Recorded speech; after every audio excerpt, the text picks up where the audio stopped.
Good afternoon, everyone, and welcome back to Heroes Lounge Division S. My name is Bahamut as we are getting into Game 1 of our second of 3 best of 5s today. And Murda, as we get into this, thank you once again for the 11 months of support, and thank you for the compliment. I much appreciate that. We find ourselves here on Battlefield of Eternity, and if you're sitting at home wondering how we got here, I got you covered, friends. The home team this evening is going to be the members of Perfect Gems. Or excuse me, they're the higher seeded team, so they have the option for first pick or map pick priority. First pick was the option chose by them. They ban out Garden of Terror. I don't have a symbol for it, but we just all have to know that they banned out Garden of Terror once again for another series. Anti-Clan Association banned out Sky Temple, and since the opposing side is first pick, they have chosen to take us to Battlefield of Eternity to start things out. Let's get back into our draft and see what we have here so far, as it is going to be Ana ban on the left, Sylvanas ban on the right, and Sylvanas is just not happening in this tournament. Like, Sylvanas is 100% ban rate thus far. I think Ana's had 100% ban rate as well. Perfect Gems have to go into another best of 5. At least they get a small break. Yeah. So there's if Perfect Gems wins this, they go into another best of 5 again. Because so currently OSD is going up against Regen, if I'm not mistaken. I think it's Regen. I think it's OSD versus Regen. The bracket's not updated, unfortunately.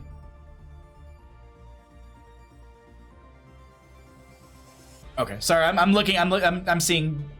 You can see behind my arms, like there's people who are just broadcasting at each other. Very confusing. Anyway, Samuro banned on the right, Joanna banned on the left, and we have an ETC first pick on the side of Perfect Gems. We actually saw how strong Zugrug was in game 1 of our first best of 5 with that ETC. See if they're going to be able to replicate that here in game number 1 of our second. On the right hand side, we haven't seen much of Anti-Clan Association today, obviously, because, well, we haven't seen them yet. And that's going to be a first pick under the Greyman. We are in Battlefield of Eternity, so we have to see, you know, we're going to be looking at race potential, and they're looking at race potential immediately. Greyman and Li Ming to be grabbed by them.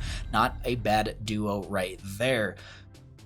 ETC is the first pickup. Jaina actually wouldn't be a bad idea. They could look at a Vala or even a Raynor, and then just wait on their healer in their solo lane, and then get those later in the draft. I actually really like that. Grabbing the Raynor and the Jaina would be pretty powerful for them. But they're going to grab themselves a Yrel and a Hanzo as well. So Hanzo's race potential is really, really high as well. I was just thinking the Raynor with the sustained damage, also the Executioner could be a big pickup for them. Doesn't seem like that's what they're interested in at all. If they were watching the last game on the side of Anti-Clan Association, I'd be considering to ban out the Stukov. Legacy's Stukov was actually really strong in game 1 and 2 until they started stealing it away, and I believe, or banning it out. I can't remember what happened in game 3. I don't think Hebi played 3 games of Stukov. I don't think so. Rhaegar will be banned out, though. Maybe they saw that Rhaegar in the last game and they were like, okay, those Ancestrals were too good. We can't just give that over to you.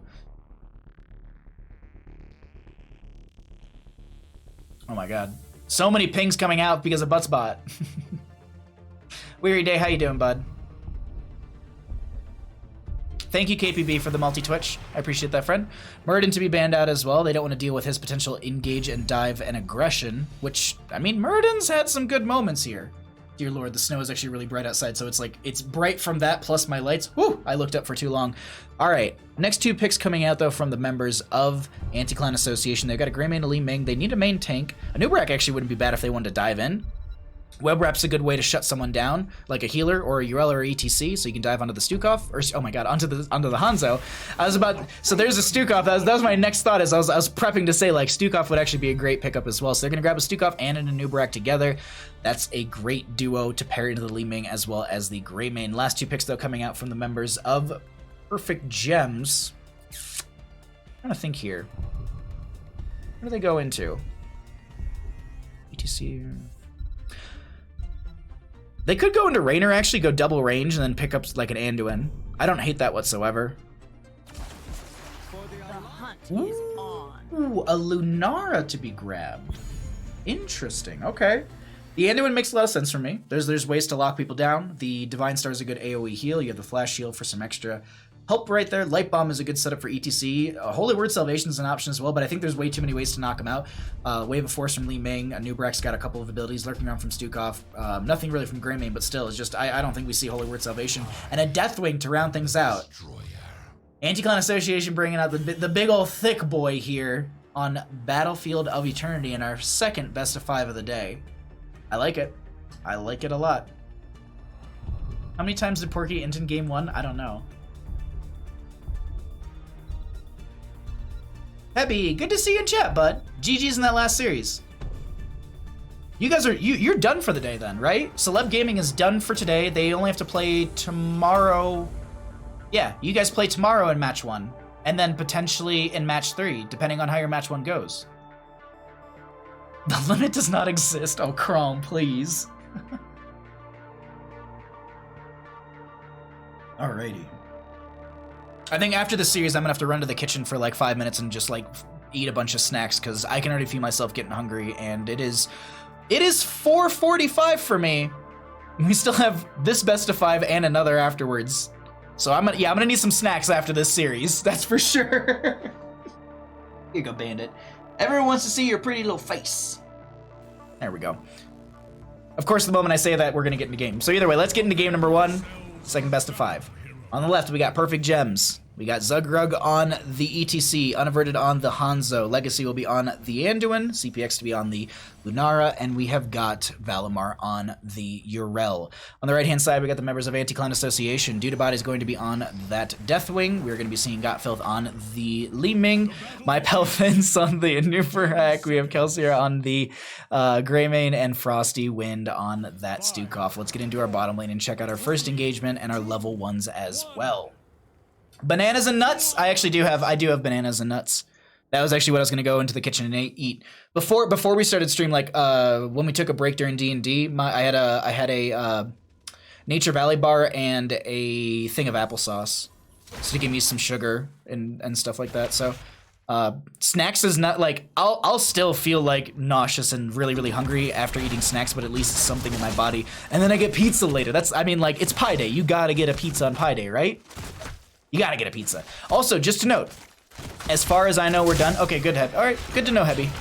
That's what I thought, yeah, because I don't think, like, because we are, right now, there's the 2 lower bracket matches, which will end up being, and then that will go into the next lower bracket matches. So we're only in the lower bracket right now, so if anyone won in the upper bracket, or the first match of the day, they're, I believe, done for the day, and then we'll see them first match tomorrow, trying to duke that out and see who stays up there going straight to the grand finals and who's going to have to make a... who's gonna have to make a run through the lower bracket. As Nubrak is actually they tried to dive on a Nubrak, but they just turn it around immediately and start to put some pressure onto Zugrug, having to back off and grab well. I want to peek into top lane really quickly between the Deathwing and the Yrel, seeing how this is actually going back and forth right there as they just diving onto them, just a little bit of that Incinerate and just still some casual back and forth. Meanwhile, in bottom lane, Gotfilth is going to go ahead and just pop off and get a first kill right there, killing Lunara, and they're going to cycle down and grab themselves this camp for some bottom lane pressure. Objective phase is going to be popping up in about a minute and a half. We'll get the announcement at the 2 minutes 30-second mark. We often do see teams break off around then to be able to grab their bruiser camps to be able to push those into bottom or top lane, depending on what side you're grabbing them from.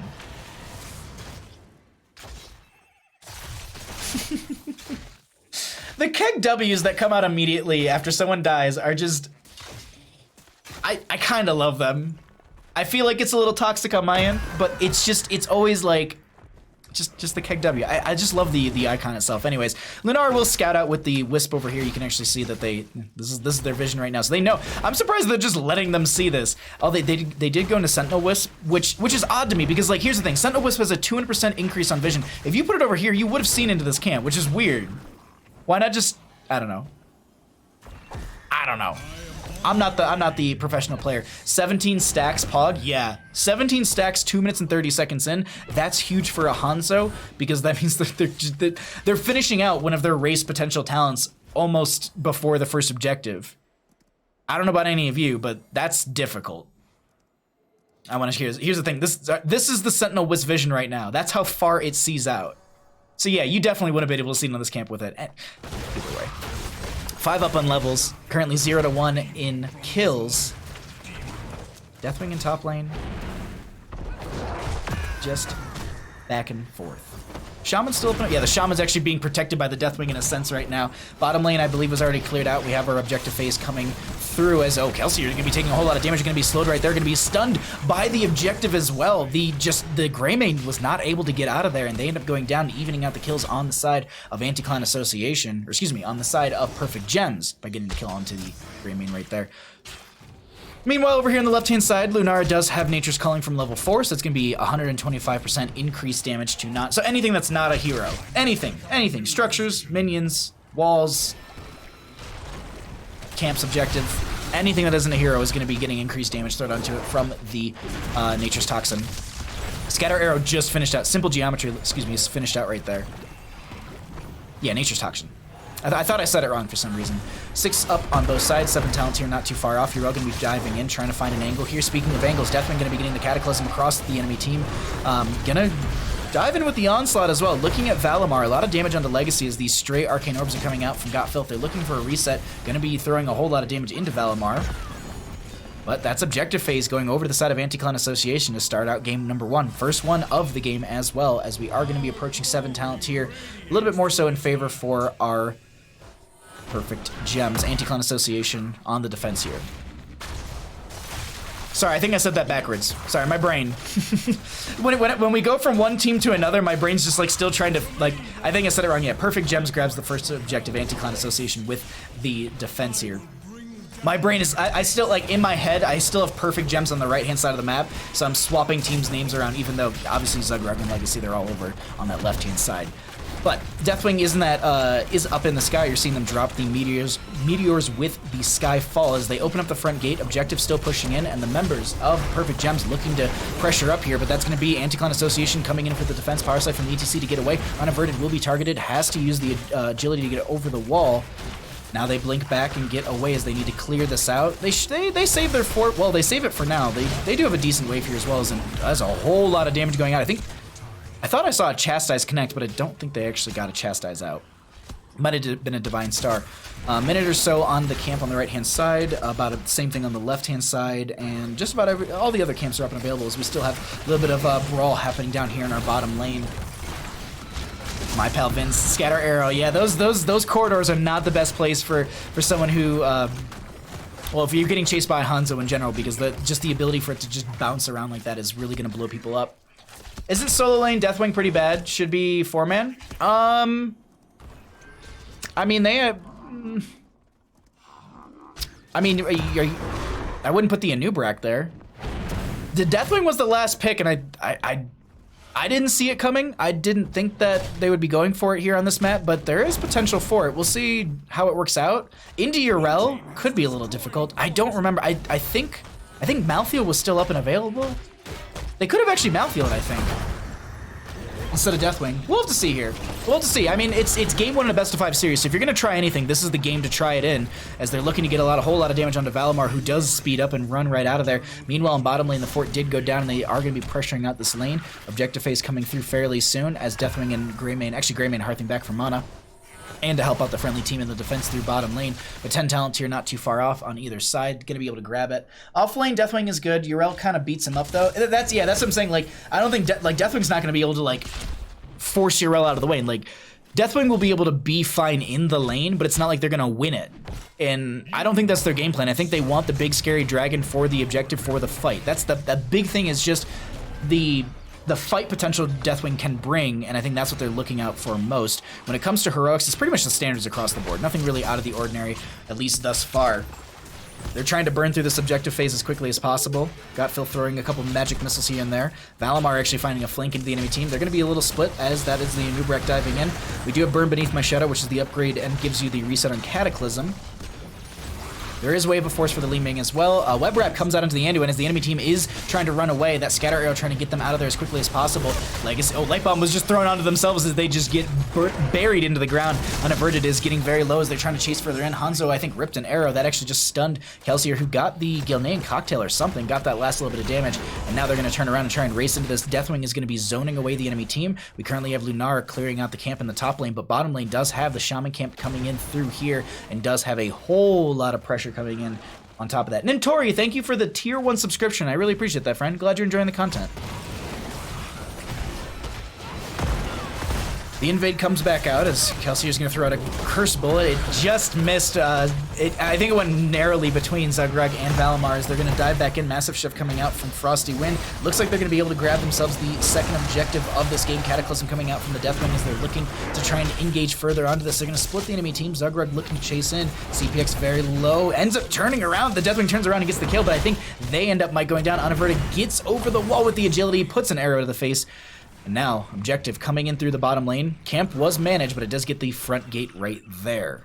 Let's see what they're able to do with this first, the second objective of the game.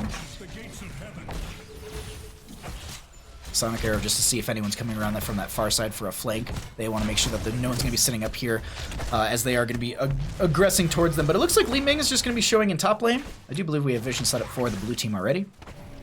So they can see Li Ming's up there, so they can step out. They're not too worried about this anymore. They know that the enemy team isn't trying to siege in through that bottom lane, but what they are trying to do is they're trying to open up top lane and take out this well as well, getting rid of the lane sustain as well as maybe even, I didn't think they were getting a fort. This Greymane is very far forward, uses a razor swipe, rolls away, eyes in the dark so they cannot be seen. Well, for those couple seconds, but then, yeah, they'll be able to mount up and get right out of here. 13 Talontiers right around the corner, though. We'll see if that changes anything. Ooh, hold on. Is this going to be an invade onto this camp? They're prepping for it.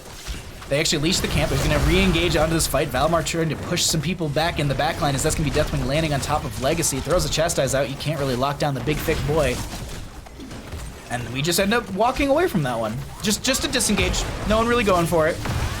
Virgil, how's it going? Nubrak re-engaging. That's a light bomb coming out from the Anduin onto Yrel, who also pops the Ardent Defender. They find the Nubrak kill immediately. Hanzo ripped an arrow inside of that as well. Really good chain CC coming out as we actually have two split fights. Got Filth is trying to get away from Valimar as well as CPX, where they find a kill. CPX now running around the wrong side, and they end up going down to the Greymane, so at least trading that out right there and finding a kill on the side of Anti-Clown Association, so they're not just losing out two for none. Deathwing to go into the bottom lane, whoopsie, and that's going to be this camp approached and pretty much grabbed by Perfect Gems before our next objective phase. Speaking of, about 30 seconds on average for both of these bruiser camps, as Deathwing going to be putting some fire breath into bottom lane.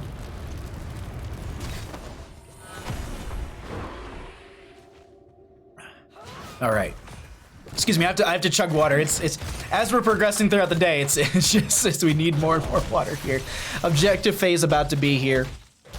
And let's see what they're able to do. This is the third one of the game. Just going to be working their way through this on the lower half. Are they going for the invade is the question that I have from Anti-Clown Association. Are they just going to purely go for the race for this half? Looks like it will be that, but I think they'll actually burn through this a little bit quicker on the side of Perfect Gems. Anti-Clown Association has good race, but not as good. A little bit of a fight starting to break out here in our mid area, but no one actually continuing the fight. It's a lot of like, let's start fighting. No, let's go back to do an objective or something like that. As this is set up for defense, definitely going to be landing towards their friendly side. I'm going to pull away talents really quickly. Dude abides. Hold on. Yrel jumped in there and just got shredded. Unaverted getting very low. Deathwing with the Cataclysm coming across the top. They're going to lunge forward. They're trying to get some damage onto Unaverted just to get the kill onto them, but it won't be happening. Light Bomb thrown onto Legacy as they're just trying to get away. That's going to be the Chastise thrown out as well. Anubrak looking for a burrow charge. There is an arrow that's going across the screen on the right-hand side, or at least there was an arrow coming through here from Hanzo. Not able to make that connection. Lunara was actually whittling down this objective, so they need to zone back Lunara, who's just going to kind of use leaping strikes, get to the far side of this. And Nubrak is trying to punish them, slow them down, so the friendly team can get the damage. And they managed to do it. They managed to get that objective, and it was a sliver. You can see right there, whatever health is left is used as armor, so they had a sliver left on that one. Let's pull back the town so we can see all of that happening right now, as we are going to be having 14 to 15 levels, 5 to 7 in kills, and a great start to our second best of 5 of the day. Immortal OPOP? Pretty much. Bottom lane opened up. This Immortal now hitting for what from range? Hitting from 746 as they find themselves. Valimar is going to pop the Ardent Defender. I keep wanting, I want to reiterate this. We are in the lower half of the bracket for S Division playoffs, so whoever loses this, there's no other bracket you can go into. If you're out, you are out. Or if you lose it, you're out completely. They're going to try and re-engage as the fort and bottom lane will be going down. Righteous Hammer going to be forcing them back. I'm waiting to see what they go for that, what they do with this. Doesn't look... Are they going to go for this? Yeah. They're going to look to step up further. They're clearing out the wave. They're about to have 16 talents here, or maybe they're just looking for the experience from the wave itself as the Anub'arak Burrow charges back. Got Filth, I think, should have a Wave of Force as well as a Blink right there. Leaping Strike still comes out. Ooh, sidesteps the arrow. Cataclysm coming back from the Deathwing. They're very low. Light Bomb coming out from Anduin, not connecting on anyone as Dude Abides is very low, but they're looking to put the pressure onto one of the other players. That is going to be the Wave of Force, actually pushing them away from Deathwing, who's just going to try Molten Breath and stay alive. Unfortunately, the damage over time is not enough. 30-some health, and they're able to walk away. They find a Lunara, Anduin, and a Hanzo. That is, and they don't even lose their Deathwing. That's the second time in these best of 5 series that a Deathwing has gotten away with a sliver of health. Yo, Quantum, how's it going? Houdini, how are you doing, friend? Welcome everyone to stream. I hope you're having a wonderful evening or day, whatever time of day it is for you.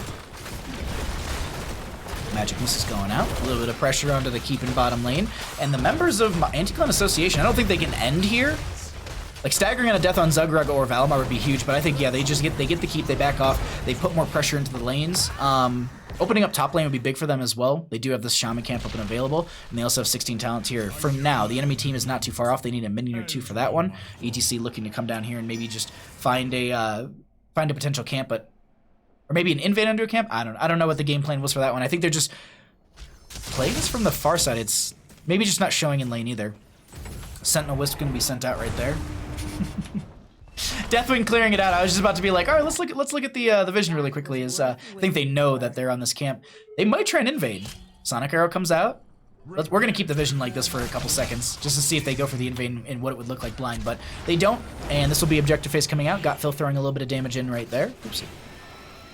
Top lane camp is going to be going out. Bottom lane does have Impalers as well. I'm going to pull away the talents. We'll show stats in a little bit. I want to see how this fight breaks out as that's a combo onto CPX. Absorption used. The combo misses, but it actually would have given a whole lot of healing, so it kind of works out for them right there. Zugrug is split from the friendly team. That's going to be a massive shove just to keep them from their friendly side. Dude Abides is going to get shredded right there as they jump onto Anduin, so they're going to trade out the Deathwing for 3 other kills. These resets for Li Ming are insanely impactful. Zugrug is deciding how they want to play this. Is he going to be able to get the power slide through? They actually do have Mosh Pit, and I honestly don't think I've seen a single Mosh Pit attempt so far in this game. There just hasn't been a good lineup for it overall. Camp in top lane is going to get a free fort. This is what I was talking about earlier. If you let this go for free, it will get your fort, and it will push out in favor for the enemy team. Bottom lane does have Impalers. This Catapult unsure of what to do. Let's show stacks and stuff. Not stacks, excuse me. Let's show some damage, healing, and experience thus far into this game. Li Ming going to bottom lane to clear out. Greymane and Anub'arak and Stukov coming over here to clear out. Actually, it looks like Anub'arak's going over to the left side to zone back the enemy team, but they're not even going for the race. They're just like, we wanna defend our Immortal, as my Palven's getting a couple shots in right there. Gonna pop the armor. Zugrug getting hit here and there. Power slide from ETC not connecting. Deathwing is gonna be coming back. Li Ming just blinking in to clear out a couple more minions. Lunara and Hanzo, though, they are burning this. We already are past our halfway marks. There's no repositioning of the Immortals. Li Ming and friends over here. Deathwing jumps in. This is going to be CPX looking for some Leaping Strikes. They blow up the Anub'arak immediately. Light Bomb comes out onto 2 players. That's going to be the follow-up arrow from Hanzo. Mosh Pit coming out from ETC, and they are cleaning up. There's the Mosh Pit we've been talking about and wanting to see, as Kelsier is going to be chasing on to Legacy, and they realize they're in a bit of a rough spot. Curse Bullet, I think, went out to Valimar, which didn't do a whole lot of damage. They get pushed around. They get picked off. No kill coming out from the member. Actually, no, they did get the kill into Lunara, but still. This will be objective phase going over to the side of of Perfect Gems. I don't think Anti-Clan Association can really get away from this one, or steal.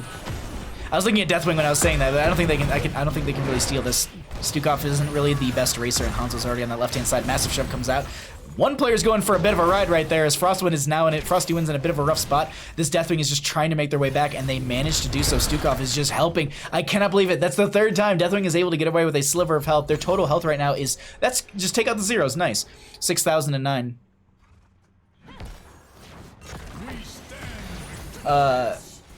When is Blizzard finally going to nerf Unaverted on Hanzo? I don't know. I think that patch comes out next month.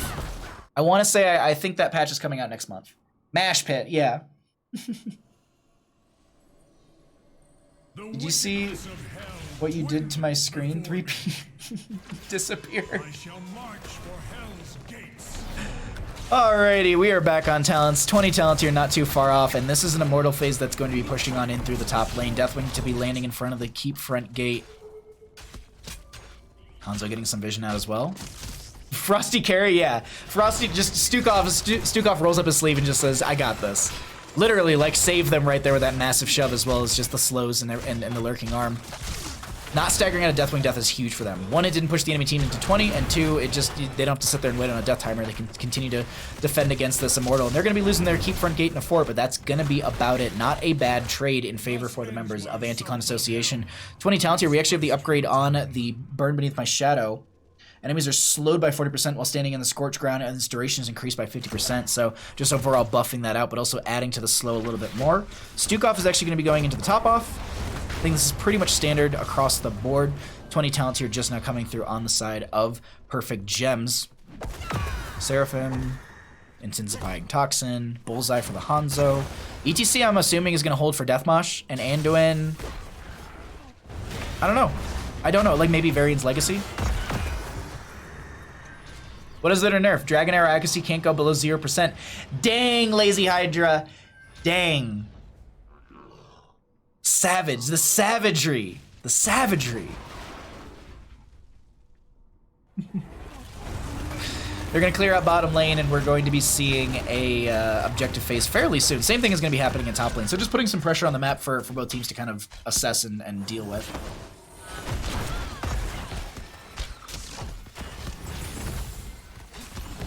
Nightbot, thanks for promoting your Discord. Prepare yourselves. I will reach your position shortly. All right, Sentinel Wisp is going to get some vision for the friendly team. Let's actually go ahead and jump onto the vision for our Perfect Gems. I'll be honest, I'm looking at the map and I'm looking at how all these fights have gone. I don't know who's going to take this. Like, usually, like, it leans a little bit one way. Like, you can be like, oh, I think like if they get this next objective, they got it. But like, it's anybody's game here. Honestly, like, if either team gets this could be the end. The Immortal for the members of Perfect Gems will go on top, and the Immortal for the members of Anti-Clan Association will be going into top as well. So putting some pressure there immediately is always good. Wave of Force from Li Ming to force them back. Looks like we're in defensive posturing from both sides. Using the Molten Breath to be able to take a peek in that bush. They also get the magic missiles out there on top of that. Jump out from Urel, focusing on the MyPal Vince. Armor reduction is going to be there. That's going to be the Cataclysm coming out from the Deathwing onto a lot of the players. They get the slow. This is more or less just a zoning tool at this point. As they're working their way towards this, Wave of Force and a CPX trying to push them into the combo thrown out from Got Filth. Not going to be able to do so. Hanzo getting some scatter arrows out right there as well. Bullseye not connecting. Li Ming, unaverted, taking half their health. It's this tense moment we're in right now. Like, it's honestly, I don't know who's gonna step too far forward, and that's really what it boils down to, is who's gonna be engaging a little too hard. Deathwing is gonna be landing down. Dudabide taking a bit of damage as they are gonna be cycling back. Another repulsion coming out from Li Ming, trying to push the enemy member towards them, using the onslaught to get around that corner and also maybe find themselves a jump onto a target into the bushes. I'm gonna jump onto a vision for our red team. Their Immortal is starting to burn down. They need to make something happen here, as Urel is showing in bottom lane. So once that happens, they want to chase further into this. That's going to be a very short burrow. Zugrug is going to be... Ooh, huge arrow from Hanzo. That's going to be Urel splitting the fight right now. Light Bomb coming out from Anduin. I think that was onto the ETC, who's getting into the web wrap. Nubrek's the first one to go down. Valimar. They find the Hanzo kill, so 1 for 1. Valimar still very low. Doesn't have Ardent Defender for the next 110 seconds because they just use it. Kelsier needs to get out of there, but they want that Lunara kill, and they find it. They're going to chase out further onto the Zugrug, looking to get away from here. The Stukov still spreading that push around. We don't have the halfway mark, but they're going to start racing onto this. Zugrug is just doing their best, but unfortunately they're just taking damage, and Legacy's like, I can only heal you so much, so they just, realistically, they need to back off, as Dudabide is just chasing. Just chasing onto this. So does Narrow hit Deathwing? Does Narrow hit butt? Yes. It hits butt. Exactly. Exactly. That's exactly what it does.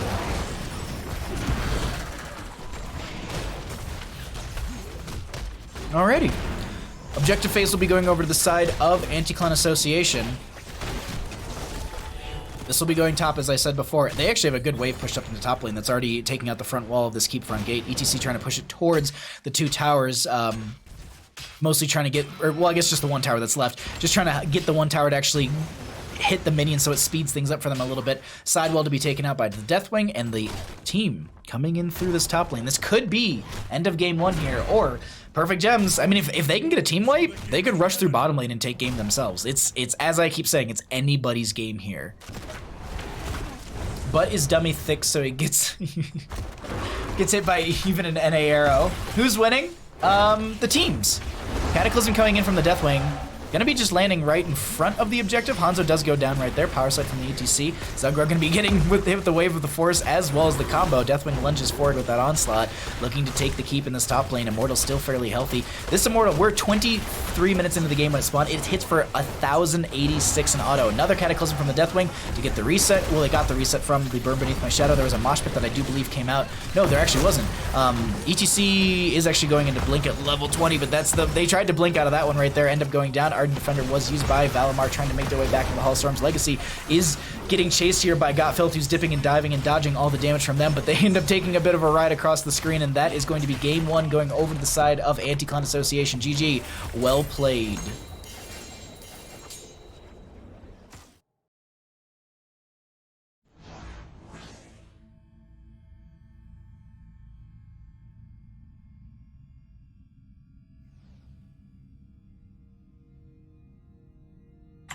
Since it was during the game, Nintori, thank you for the sub. Really appreciate that, my friend.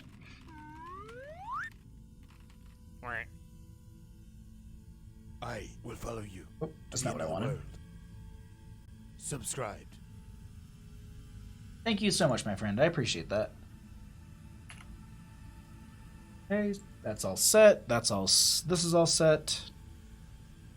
Cool. So we just need to figure out our next map.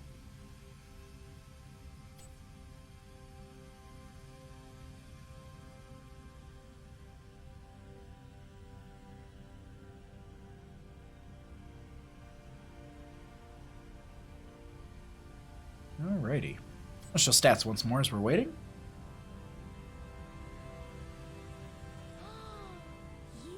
D Hots, thank you for the follow. Glad you're liking what you see, my friend. So this is going to be... Okay, so we just gotta find out what the map's going to be. Alright, back to Bandit and I. As you can see, as I said, he's been bringing more and more of his toys in the room, so... We started out with the Hedgie, the Rat King, and the little octopus, and there's actually like a ball I think he put somewhere else as well that he brought in the room earlier. Bambi, thank you for the triple finger guns. The triple finger guns. Very, very good. All right, we can pull this away. Oh, we have our map already too. All right. I think teams are making maps, so I'm not gonna do that. I'm gonna let them invite me. They invited me to the first one, so I'm assuming teams are making them. Pick and pick. Okay.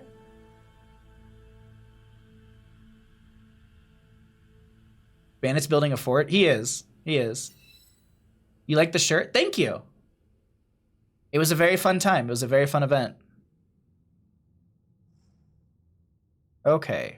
All of that's good. This cosmic Tatsuki! dance, bursting Thank you so decadence much for the and 500 withheld bits. Holy permissions crap! Twists all our arms collectively, but if Got some bandit pets as sweetness well. can win, and it can, We have then I'll one still with be lag here issues who's tomorrow restarting. Needs 2 to 3 to minutes. high-five you yesterday, my friend. Peace. You got 20 or 30 of them around at home? I don't know about you, but I'm liking what I see. Tatsuki, you're the best. Thank you for the 500 bits. Thank you so much. That was a good Deathwing game. I agree. Get wrecked, butt bot. That was a good Deathwing butt.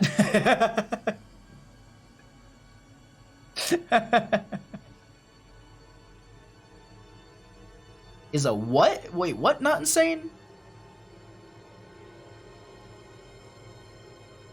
Wait, what is... Wait, what did you put... Tatsuki, what did you add? Oh my god, that's amazing. Alright, we got them back in here. I owe you all bandit pets.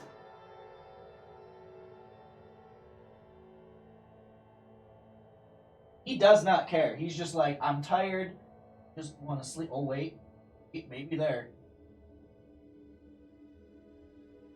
Who's a good guy? Huh? You're a good guy. Thank you, Sirlock, for the pets. Okay. Let me make sure that the teams know I'm ready. Our Spooky Worm. That is all set. That's all good. Okay. All right.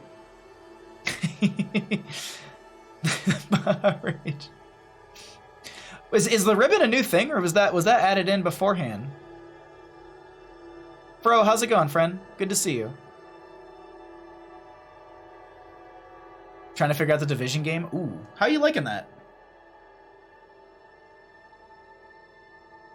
How are you liking it? I think after this game I need to run it. Like, there's a specific snack I want to grab because it has energy in it, and I'm feeling lethargic.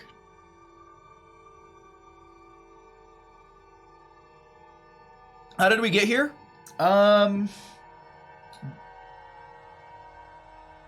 It was Women's Day? Oh, okay.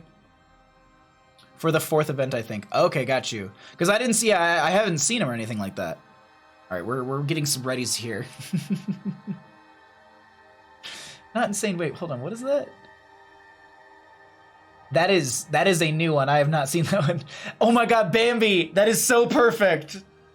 Graze with a little hat on it. That is just, I love it. I love it so very much. All right, everyone. I think we're ready to go here into game number 2. I think the readies have come through. We're just waiting for the buttons to be pressed.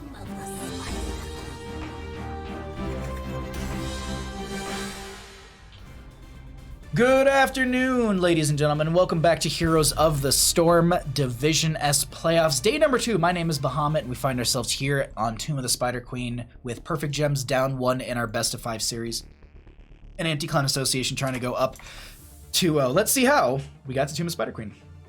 On the left-hand side, we had the members of Perfect Gems as the higher seed. They are given first pick or map pick priority for game 1. They chose first pick, banning out Garden of Terror. I don't have a symbol for it, but we can all imagine it's there. Anti-Clan Association banned out Sky Temple. Battlefield of Eternity was the first map chosen by Anti-Clan Association and won by them. The losing team can either choose first pick or map pick.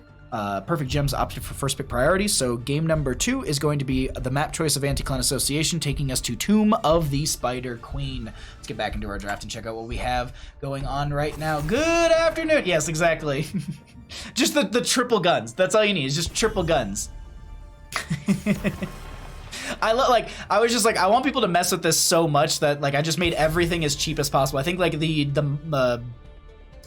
emote mod is like 80 bandit bucks, which is basically like watching for like 10 minutes. So at least you can instantaneously do that. But Ana and Deathwing to be banned out on the left-hand side, respecting the Deathwing from game 1. Anti-Clan Association showing they're a little strong on that one right there. Considering their next ban here on the side of Anti-Clan Association. Maybe a Johanna? Oh, it's actually an ATC. Okay. It looks like they might want to try and grab the Johanna here themselves. They're fine with just letting it through, but I personally, I would snap pick it if I'm on Perfect Gems. Tomb of the Spider Queen's a very rotation-heavy based map. Johanna gets a lot of value within the rotations, grouping up enemy minions with the Condemn, and then you can clear it out very quickly with a Kael'thas or maybe an Asmodan. No, I don't think we're going to be seeing it here. No, I don't think we're going to be seeing any thick boys this evening. Well, Deathwing's going to be popping up, but still. Oh, you redeemed the pets. All right, I'll get you some pets after this game as well. I might have to put a limit on that one because I have to keep getting up and petting him. He does not care today. He's just like, he's just relaxing.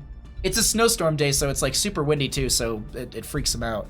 But Maiev and Stukov will be the first 2 picks on the right-hand side for Anti-Clan Association, going for the dive, going for the lockdown. So mobility and lockdown so far coming out from them, as well as slows. I like that play from them thus far.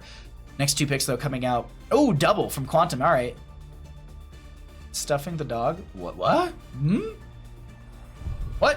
Oh my God, all the bandit pets. All right, we'll get a good one after this game. Yeah, bud, that's you we're talking about. Sorry, we need to focus on draft. Leoric and Greymane are gonna be, you're not allowed to limit dog pets. All right, bombs. I won't. We'll have infinite dog pets. It has been decided. Greymane and Leoric on the left-hand side, so they're gonna be looking for some wave clear, some lockdown. Overall, really, really strong draft thus far coming out from the members of Perfect Gems. They do need some sort of wave clear within their 4-man outside of the Greymane. I think banning a Kael'thas is not a bad idea. CPX has had some really good games on Kael'thas, and I personally wouldn't want to deal with it. But they're going to go ahead and get rid of the Anduin. They thought the Anduin was a little too powerful in the last game. They have their own healer, so why not limit the pool a little bit further?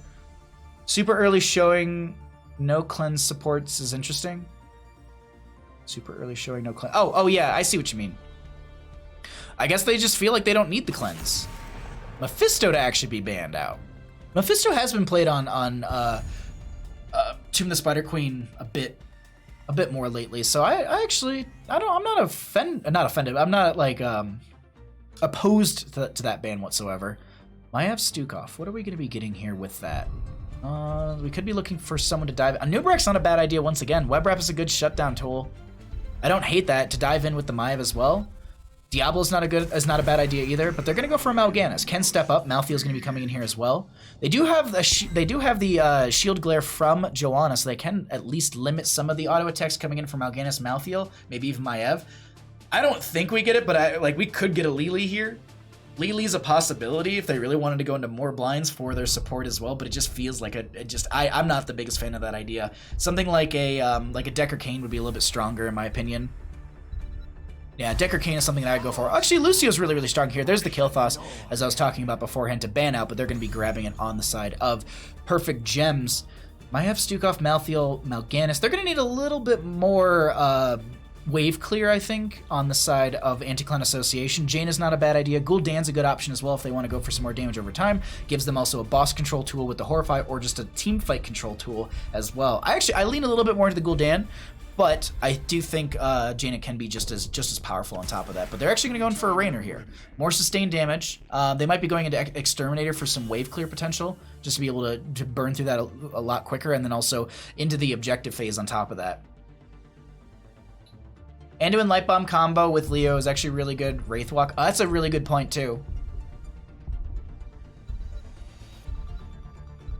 Big Brain picks from Anti-Clan Association, picks Lucio, Illidan, ETC. Or Sam instead of Illidan.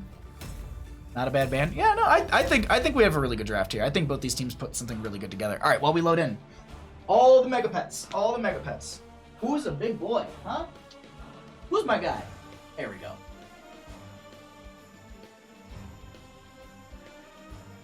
This what you want, stream? This what you want?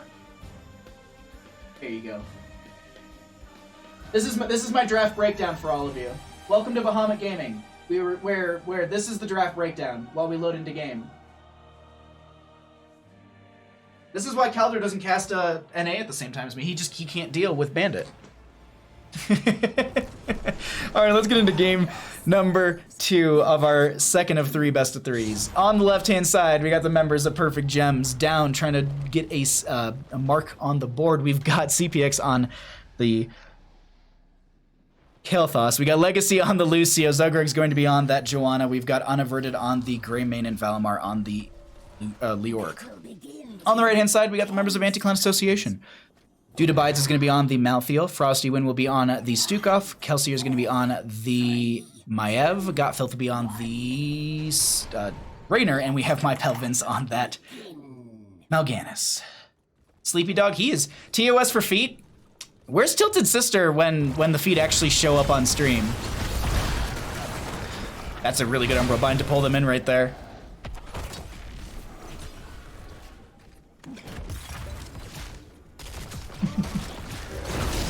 Lou and Loxy, how you doing? All right, it's so far nothing too out of the ordinary. Raynor is going to be going to that Exterminator as we talked about at level 1. Kael'thas is going to be going into the Regeneration Globes, the Mana Addict at level 1 as well, so going to be looking for 20 of those to build up that Arcane Barrier. We can take a peek at that as it does progress, but right now, my Palvin's trying to make their way out, using the Night Rush, actually going to get... Oh, actually, they get it off. I was expecting that the Lucio Sound Wave is going to be pushing them out, maybe interrupting that, but they did get the channel onto it to be able to utilize it.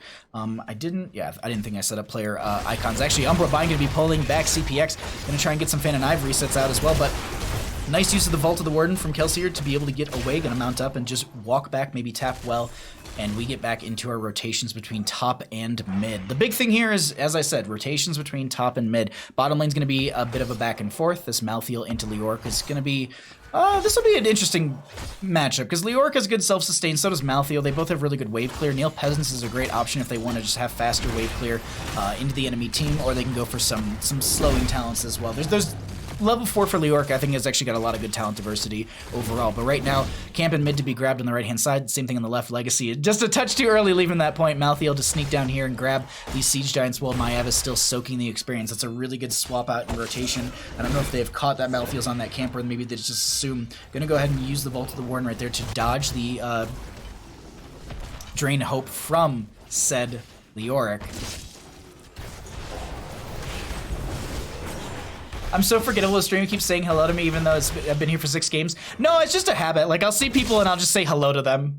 Like, my brain's just like, yeah, you said hi to Lou. You've been here since the start of the stream. And I don't know why. Tatsuki, like, I've done it to Tatsuki and she's done it to me as well. I don't, like, it's streamer brain. Like, we see names and we're just like, say hi to the person, go back to what you're doing. And then you realize after you say it, you're like, oh wait, no, they've been here the whole time. Dude Abides is trying just to get out of here, not giving over an early game kill. No kills just yet. There is the Neil Peasants picked up by the Leoric. We are going to be getting biotic armor for that Stukov as well. I do that a lot. Yeah, Day does it. Yeah, like, I think Day's done it to me. I know I've done it today. I've said hi to Day twice. See, yeah, it's just we like saying hi to everyone in chat, so we'll just repeat it every so often. Just so you know, like, we see you, we love you. All right, we are going to be having this a mid lane skirmish right now. Nothing major happening with this. Sorry, my mouse cord is acting up on me. There we go. Legacy going to be forcing back Dude Abides. They're looking to jump in and try and turn in here. They only need 5 more gems on the right hand side and 2 more, if my caster math is correct, on the side of perfect gems. Like, a lot.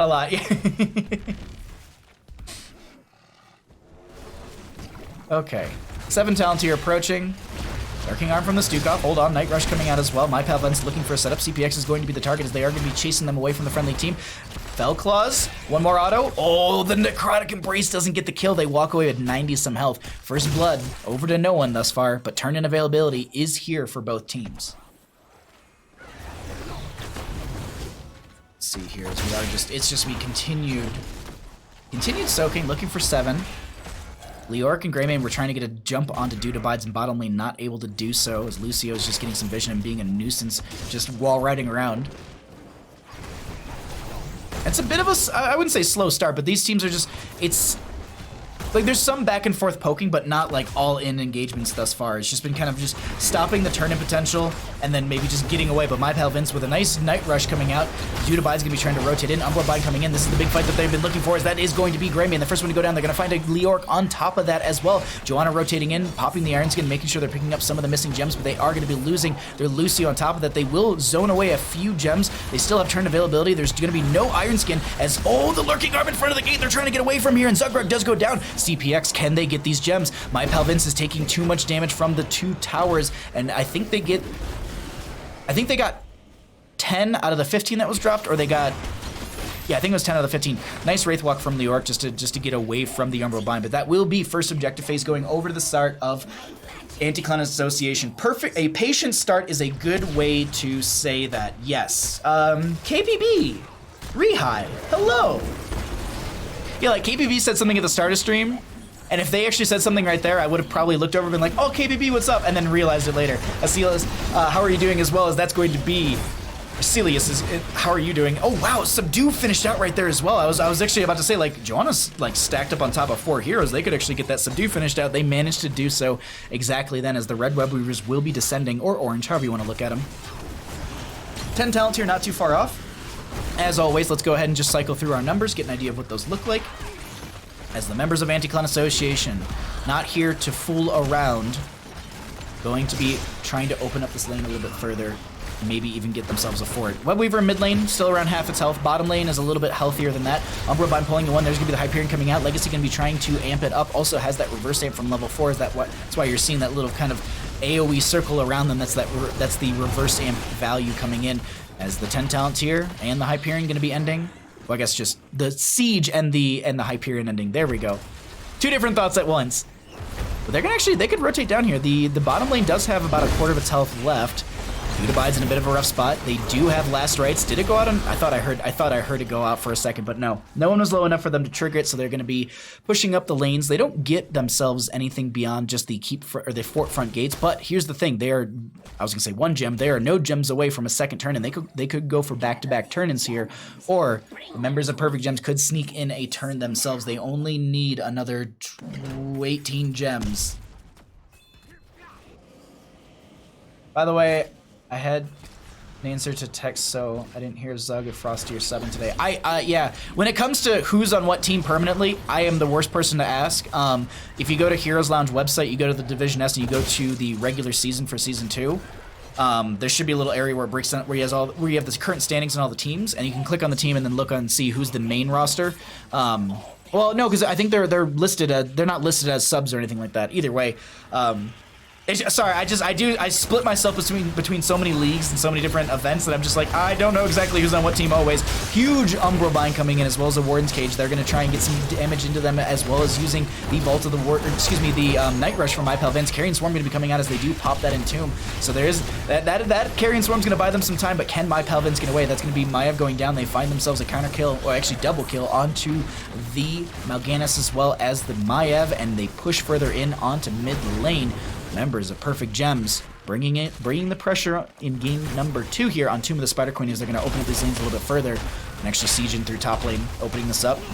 Hyperion coming out from Raynor, kind of it's an angle to kind of force them back towards this top area. A lot of damage onto Zugrak, who does pop the Iron Skin just as they get past that lurking arm from Stukov. Curse Bullet goes out. Dude Abide's gonna be the target. Nice penetrating round from Gotfilt to force back the Greymane, who's assaulting their Raynor right there. Excuse me, was assaulting the. I believe it was Malthael. Dear Lord. Oh, okay, yeah. Also, hi Ghost Pants. Well, Don, how you doing, friend? Didn't know Heroes Lounge is running as well. What do you mean? Heroes Lounge is in their current season. NGS just ended, but their signups are open, by the way. If you want to sign up for Nexus Gaming Series Season number 9, signups are open. !NGS will give you a link to their website, which has all the information about how to apply, where to apply, and also join the Discord. Probably the best thing you can do. Like, join the NGS Discord. Like, if you join Heroes Lounge's Discord and join NGS. Like, if you wanna keep up on like current casting and stuff like that, that's the best way to do so. There's a lot of good channels that have that information. You can mute them if you don't want them, but there's also really good channels you can check where people post every night when they're going live, as well as some of the admins will cover that information in specific channels as well. Right now, Red Web Weavers do descend in a counter Web Weaver push, I guess you could say. This is going to be the second one for the members of Anti-Clan Association, third one of the game overall. Bottom lane Fort goes down. That's pretty much all they really get from that. Bottom lane Web Weaver's very healthy as well. They could look to slow them down, or actually, you know what? I like this play right now. They can wait to see the enemy team pop up in bottom lane and then try and siege in through this mid lane, trying to get themselves an extra fort. They are going to be seeing the Leoric and Kael'thas over there, but they also do see them rotating over from that bottom lane, so pulling them away is really, really well done, because now this bottom lane Web Weaver is still going to be stacking up, does get the summons of the 2 other I don't know what those are called, just spiders. They get the spider summon, and they're going to be able to open this up a little bit more for themselves. Splitting the attention of the enemy team is really, really well done by the members of Anti-Clan Association. I came for Division S playoffs and just discovered that you're streaming HOTS as well. Really? Well, welcome, World's Dawn. Thank you for the follow as well. I hope you enjoy the games, and I hope you enjoy all the content you see today. And for anyone that's new to the channel, welcome. My name is Bahamut. I do a ton of Heroes of the Storm casting, typically Monday through Thursday. Obviously, our schedule's a little different because of the playoffs. And we are really close to Division S. We are really close to partner, lurking, watching, chatting, all of that really, really helps. So thanks for being here, and thanks for supporting the goal, or the dream, whatever you want to call it. 14's up on both sides, 3 to 5 in kills, and we're looking at turn and potential for the members of Perfect Gems. Blessed Shield comes out from Zugrug, not connecting. Valimar trying to get this turn in, which would yield them said Web Weavers. A lot of damage onto the Malthael, who does get popped like a pimple. That's going to be a Warden's Cage to break it down from Lucio to add a little bit of a buffer between these two teams. Entomb coming out from Leoric. Locking actually does a really good Entomb. Pyroblast coming out as well. That's going to be hitting and splashing under a couple other members. They are cleaning up as Frosty Wind does not get away. Leoric does go down right there. It's a 1 for 3. Malpal Vince is going to be able to get away, but now, oh, come on, you picked up 3 more gems. Why? They had 69. I was going to make a joke. But with the 3 kills they got, they're going to say, we have turn availability. Let's go ahead and grab ourselves a boss. And what they probably will do is they'll cycle Lucio out of this fight halfway through so that way they can get the Web Weaver turned in on top of the boss. And so all of that kind of collapses at the same time. Dr. Norser, thank you for the follow as well. Sam, thank you for gifting a sub to World's Dawn. I will resend your alert when we get out of game. Really appreciate the support. World's Dawn, enjoy your Asmapog, your Baja Rages, your Oh My Gods, and your Finger Guns, as well as your little Gilded Beard in chat. They didn't ban Frosty Stukov? No. This is as close to March Madness as we're gonna get right now. There you go, yeah. Here's the Storm March Madness. Enjoy the cast. Thank you so much, Sam. I know Twitch does like ads here and there, but I never run ads because I don't want you all to miss anything. So if you ever get an ad in the middle of a game, it's not me. If you ever get an ad on my stream, it's not specifically from me because I don't push that button anymore. 16's up on both sides. Hyperion coming out. Perfect Gems looking to take a keep potential here. Boss and Web Weaver coming through. Valimar just waiting for the Hyperion to pass. They're just like, oh, it'll be by in a second. We're going to pull away the Talents. Gravity Lapse connecting on 2. Blessed Shield going to be ripped as well. That's going to be the Rainer going down first. Entomb coming out as well. Anti-Claw Association losing a lot of steam here as Frosty Wind is going to be Oh, no, they're not going to be going down. They pop the Posture, but that will be top lane. Keep going down. Mid lane Fort and bottom lane Fort being sieged up by the Web Weavers, but they don't care about that. They want to go for core. They want to try and take game here as they're looking to step up with Web Weaver and Boss. This is going to be a Loon. You can see Loon's Wrath getting a little bit of value right there, but they're going to back off right there. Ignite from Kael'thas is getting a whole lot of value. Pyroblast onto My Pal Vince. Not going to really take any, well, 0 damage because they're in the Hall of Storms, but Core is going to fall to 90% and go down just right there. Meanwhile, in mid lane, this is going to be the Web Weaver stepping up as well. Can they find a keep with this? Do they have enough siege potential is the question. Umbra Bind. No one gets pulled in by that one. Leoric is going to get the Wraithwalk out. Lacerates goes out, but break it down. Going to buy time. Reverse Amp coming out as well. Zugrug falling into the flank position or in the back position trying to save Valimar. They end up going down, popping an Entomb just before they go down. Dude Abides goes down as well. I think I just saw Blessed Shield get ripped once again for the 3rd time in this fight, potentially. Kelsier is getting very low as well. Lurking Arm underneath them just to try and zone back the enemy team. Blink comes through. They find the kill into Johanna. So low, they end up going down. 2 for 2 thus far in this engagement. As Unavert is trying to make their way out of this right now. My Pal Vince looking to put that last little bit of pressure on them. They turn around into Frosty Wind. Last bit of damage comes out from the Mal'Ganis as they Night Rush onto another Lurking Arm. Oh my god, do the members of Anti-Clan Association turn that fight around? Leoric just now respawning behind the enemy team. Massive shift from Stukov. I thought they made it through that. I was about, oh, they're gonna go for an adventure. But right now, turning coming in, My Pal Vince with 53 out of the 60 gems necessary. Top lane will descend far back, but that's gonna be defensive if anything else. Bottom lane, Leoric is trying to push that back, but now we have 3 members still in mid. Malthael is just back up, and Maya down for the next 11 seconds as the penetrating round is enough damage to clear out the mid lane fort. Top lane, Malthael trying to push this back, but as I said, Web Weavers will descend up as far as the enemy minion wave is. That's why you're seeing it crash right there. Bottom lane, you can see this right now. It's going to crash all the way into the front gate. And then, or excuse me, mid lane, and then bottom lane's going to be right there. We are 14 minutes in the game. These Web Weavers are hitting for a fairly significant amount. It's going to be 162 twice every second, because it's 0.5 autos per second, right? Yes. Or do I have that backwards? I think I have it backwards.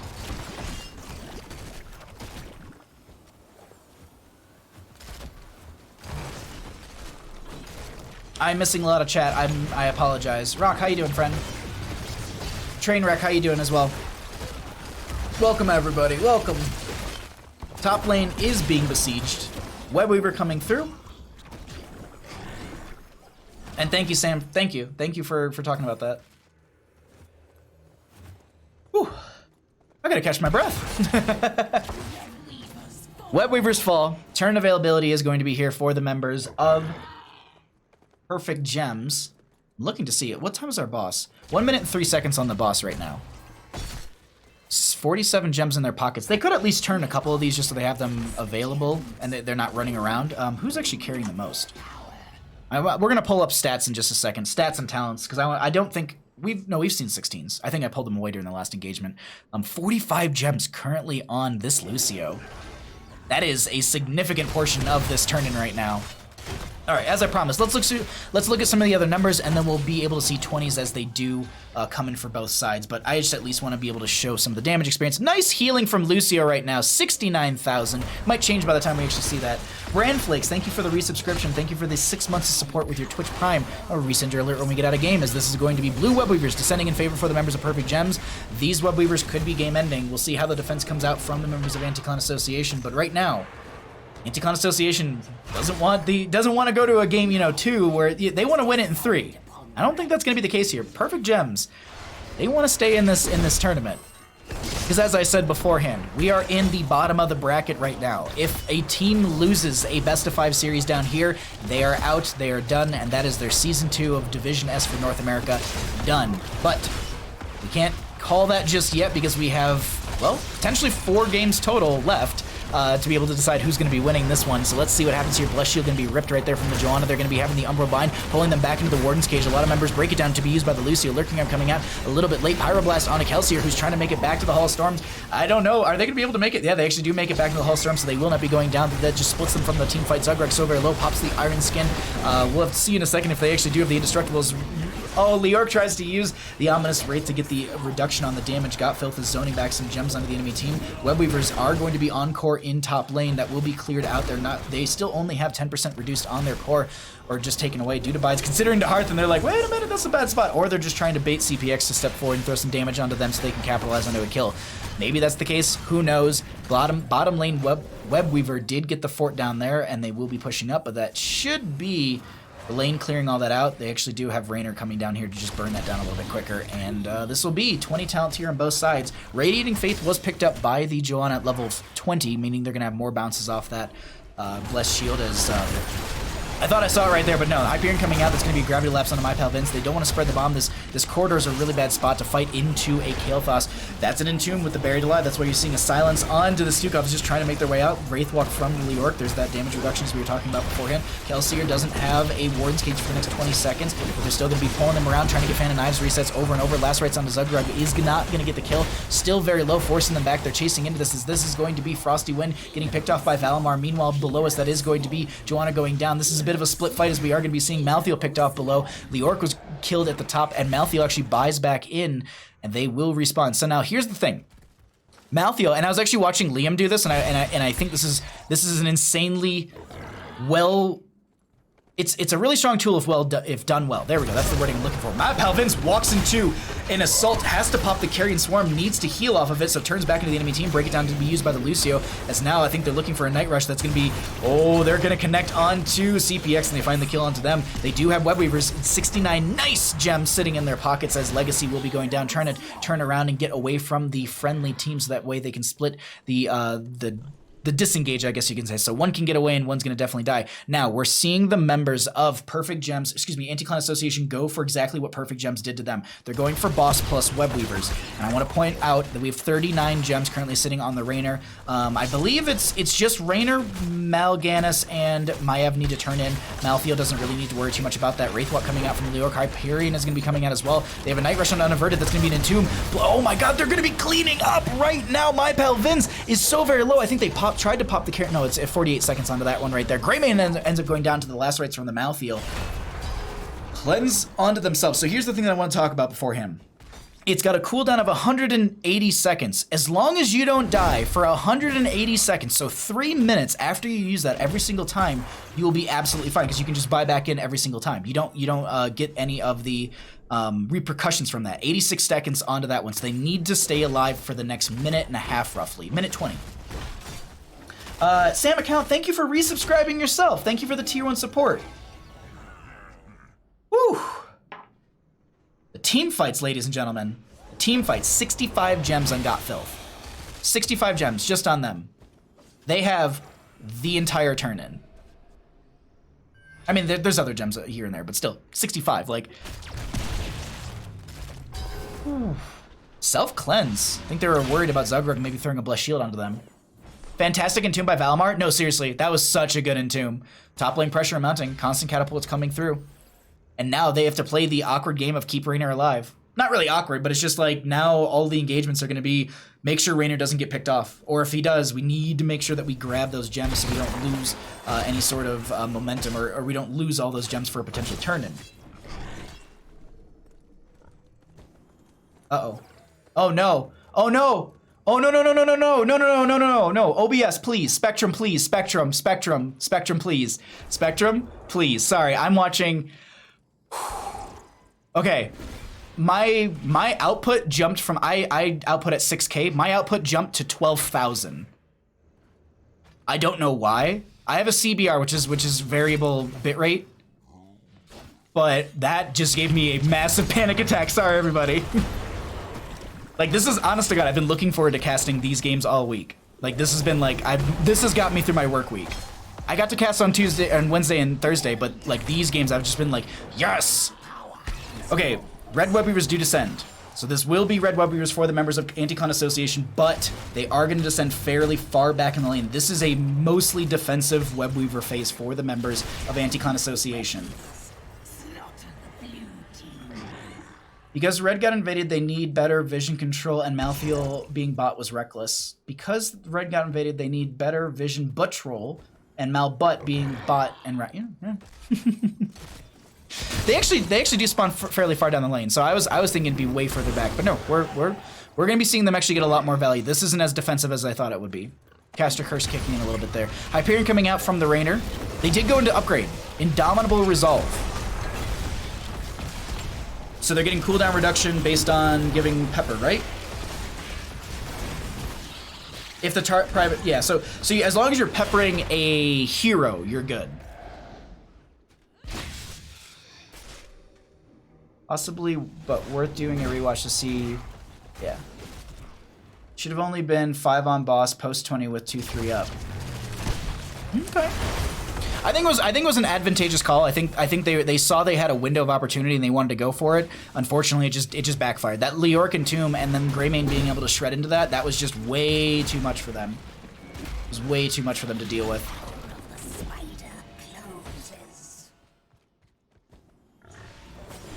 The blue... Oh, hold on.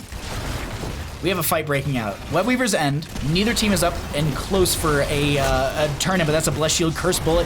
Due to Bides gets picked off. They should have the return right there. Frosty Wind, unfortunately, is going to get hit with the Pyroblast. So, technically only losing one right there. But now boss is going to be the game plan for the members of Perfect Gems. They know this. They don't have a healer. This is an all-in. If they wanna defend against this, they need to go all in onto this. That's an Entomb coming out missing. That's gonna be a Warden's Cage. There's so much damage onto one player. That's gonna be Maiev, the first one to go down. Due to Bides is so very low. There's a boss slamming the ground. We currently have just a split fight as they don't get the kill onto Unaverted. They're so very close. My pal Vince trying to find the kill over here as well, and somehow Gotfilth is able to survive through all of that. They leash the boss. Actually, Malthael going down and use that buyback. They end up having the extended by 25% death timer, and now Mal'Ganis going down. They need the boss, and they're gonna try and walk this in through top lane.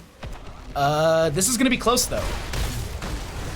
Leon Black on a team. That was during Celeb Gaming. They were playing on Celeb Gaming in our first best of 5 this afternoon.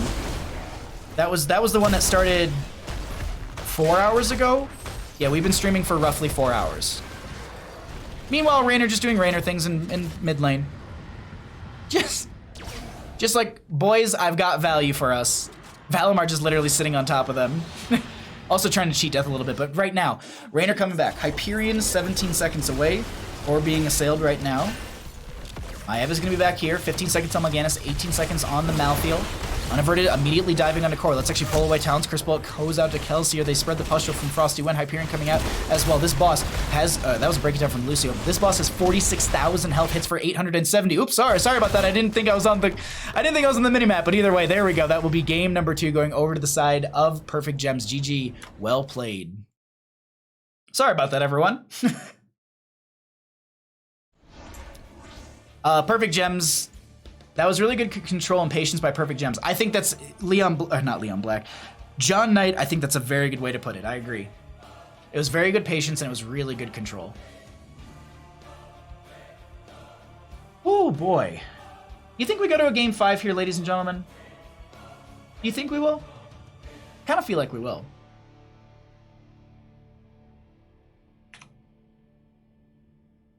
Did Heavy's team play yet? Yes, they played in the first best of 5 this morning, or this afternoon, versus Perfect Gems.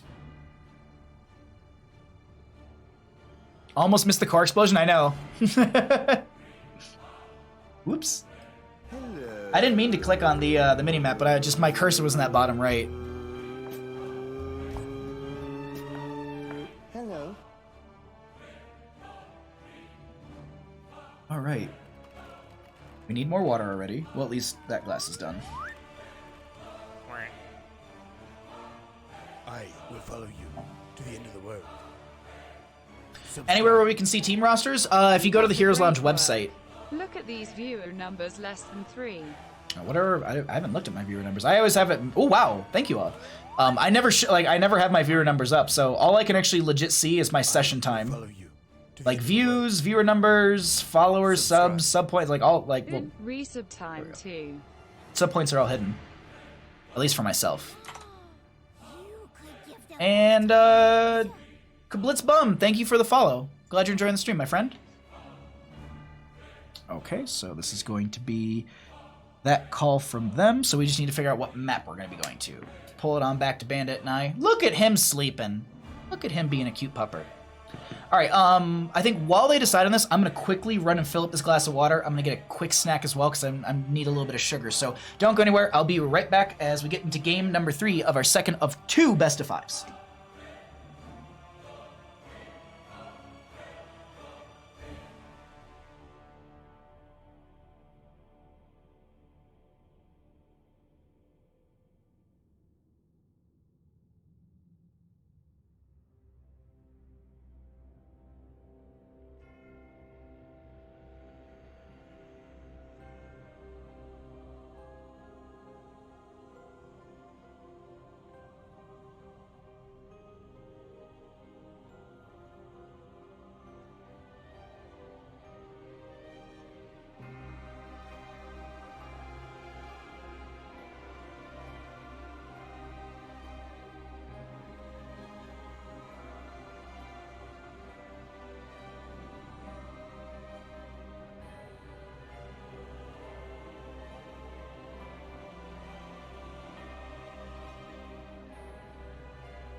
Okay, all right.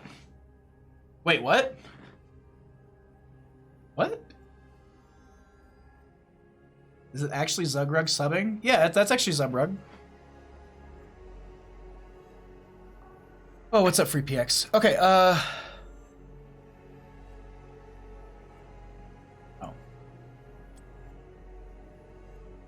Join game.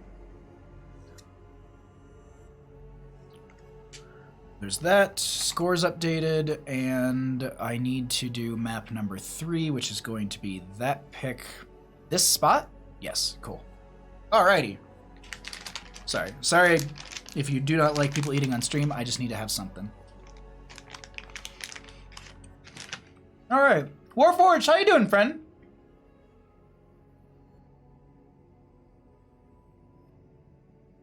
Last viewing, you only caught second part, which made no sense. So here's the full one. A snob? What? Last viewing, you only caught the second part, so it made no sense. A snob goes to a kennel to check out a pure breed German Shepherd. He gets shown a Shepherd Lab mix and exclaim, "Bah!" That's good. That's good, Psychophile. Thank you for that. No need for apology for eating and self-quarantine. That's fair. The dog feels like it's being watched. Bandit, do you know you're being watched right now? Do you know that hundreds of people love you? Probably thousands. Sensibly, yeah. Alright, cool. I think I've eaten enough of these. Oh, I should have grabbed more big treats while I was in the kitchen. Well, we'll have a break after this best of 5, so I'll run in there and grab more of those too, because I'm sure someone else will get the big... Oh, no, wait, no, we only do 1 big treat per stream. But we got bandit pets, that's for sure. Who's a bud? Who's my little guy?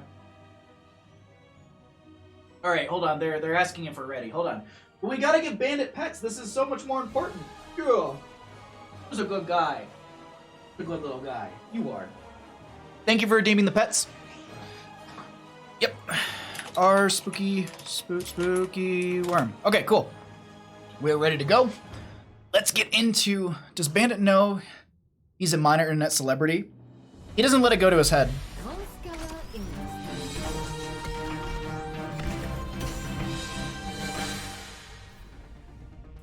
Good evening, everyone, and welcome back to Heroes Lounge S Division. My name is Bahamut. We find ourselves here in game number 3 on Volskaya Foundry.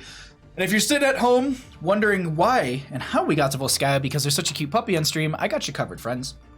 The home team this evening is going to be the members of Perfect Gems. They are the higher seeded team, so they can either choose first pick or map pick. It's going to be first pick priority for them for game number 1. They banned out Garden of Terror. I don't have a symbol for it or a little icon for it, so we just have to use our imaginations. But Garden of Terror was banned out by them. Sky Temple banned out by the members of Anti-Clan Association. We had Battlefield of Eternity as map number 1, picked by Anti-Clan Association and won by them. In game number 2, the losing team can either choose first pick or map pick priority. Perfect Gems opted for first pick for game number 2, so Tomb of the Spider Queen was chosen by Anti-Clan Association. They lost that map. They chose first pick in game 3, and the members of Perfect Gems are going to be choosing to take us to Volskaya Foundry. Let's get back into our draft and see what we have. How many series are left? We have this best of 5, and then we have 1 more after this. So we have a potential for 8 more games of Heroes of the Storm, I believe, if my caster math is kicking in. Big Scary Duck, how are you doing? Redeem bandit treats, and Baha gives himself treats. Wait, did you redeem it and I missed it, Big Scary Duck? Did I miss it? Did I miss it? Did I miss it? Did I miss it? I'm scrolling up, but I don't see anything. I hope I didn't miss... I hope I didn't miss anything. Let me know sorry. I was half paying attention to this draft, and that was not something I was expecting to see in a second ban slot in a Division-S game, but... Here we are on Volskaya Foundry. SoCal Cole, thank you for the follow. Appreciate that, my friend. So yes, we have, so when it comes to how many games are left, we have this best of 5, and then we have 1 more after this. So we had 3 total today. We're in our second of the day. Actually, it should actually say in the stream title what match number we're on, right? I hope it updated. It should say match 2 of 3. World's Dawn, I know. Murky? Sir Luck, I agree. That was super weird. Li Ming will be the first pick, though, on the right-hand side for Anti-Clan Association. We saw how much value Filth got from Li Ming in Game 1. And Volskaya, I mean, she gets a ton of value. A lot of poke potential, a lot of reset opportunities, as well as a lot of good team fights popping off from both sides. Thanks for helping keep the hot scene alive. I do this because I love the heroes. I love this game, and I love these players, and all I want to do is just give them the chance to be, well, like this, like to put them on a stage and be able to like showcase amazing Heroes of the Storm play. So thanks to the people who run these leagues, and thanks to all of you for being here and watching and also being part of the scene as well. It's not just me, it's all of you. Like, all of us hanging out, watching, and chatting about this, that's what Heroes of the Storm is about right now. Murky stomped a game in EU playoffs earlier. Ah, okay. Okay. I mean, I'm not opposed to it, but this is not something we have seen in a long time. Like, I haven't seen a Stitches play outside of CCL, and that was Leon Black. And by the way, that Leon Black CCL Stitches play was probably one of the most, like, I've casted Stitches here and there. That was one of the best Stitches I've ever seen. Like, they had like 60 regeneration globes, I think. So they had, like, I think you get 5 movement speed per 15, up to 20. I think they actually had the full movement speed bonus. Like, that Stitches was just trucking. That booty was shaking across the map. Malthael and Deathwing to be banned out. Greymane Ana on the left-hand side. I would say if they have an Ana, they should be going into something like a Kael'thas. Oh, nano boosted Kael'thas with Pyroblast. That is a whole lot of damage. I believe actually Perfect Gems actually did do that in a different game, because there was one game I was casting of them, and I think it was actually them, because I want to say CPX picked that, and then Ana nano boosted them, and someone just absolutely just disintegrated. They were at like more than half. They had a significant amount of health, and I was just like, yeah, they shouldn't die here. And then I realized, oh, they were nano boosted, and they did like 3k damage in Pyro. It was insane. It was something wild. Anyways, we do have a Yrel and ETC, so going to be looking to control the solo lane with Yrel. ETC going to be disrupting a little bit and also able to dive in with the Greymane. Ana able to heal from the distance. They still need a mage, which I expected to be a Kael'thas overall. On the right-hand side, Stitches. They actually could grab a Kael'thas. No, that'd be double mage. Sorry. Li Ming and Raynor, and then a Varian for the solo lane. Okay. Varian for the solo. I don't expect Stitches in solo. Ghost Bear with the treat, as well as Lazy Hydra with the pets. Lazy Hydra with the double pets. Going old school blow up combo there? Yeah. I accept your praise. Yes. Hook City, I love, yeah. And there's the Kael'thas we were talking about. It makes sense. Makes a lot of sense. Alright, let's get Bandit some treats. Let's get him some pets. Alright. You want one of these, bud? You wanna come say hi to stream? Yeah. It's not open. I don't want to stand up there. Do you want one? Do you want one of these? You gotta come here. Yeah. What are you doing, weirdo? Jake. Take it. Good boy. Stay for a couple seconds? Yeah, we gotta get pets for you because everyone loves you. Everyone needs you to be on screen. Yes. Thank you all for redeeming all the pets. Oh my god, Lazy Hydra. I require all 3 pets. How do I give 3 pets to you, huh? Huh? Who's a good boy? You are. Yes, you are. Overall, between the two teams, honestly, I think the dive, the blow potential from Perfect Gems is a lot stronger than the opposing side. It's really going to come down to what happens with that Stitches. Stitches is able to get a lot of value here. They might be able to shut that down. Single target picks will be an insanely big tool for them. Sorry, bud. Not yet. He turned around. He was like, me? More? All right, let's get into game. On the left-hand side, we have the members of Perfect Gems. We're going to be seeing Valimar on the Yrel. Zugrug is going to be on the ETC. We have got CPX on the Kael'thas. You okay?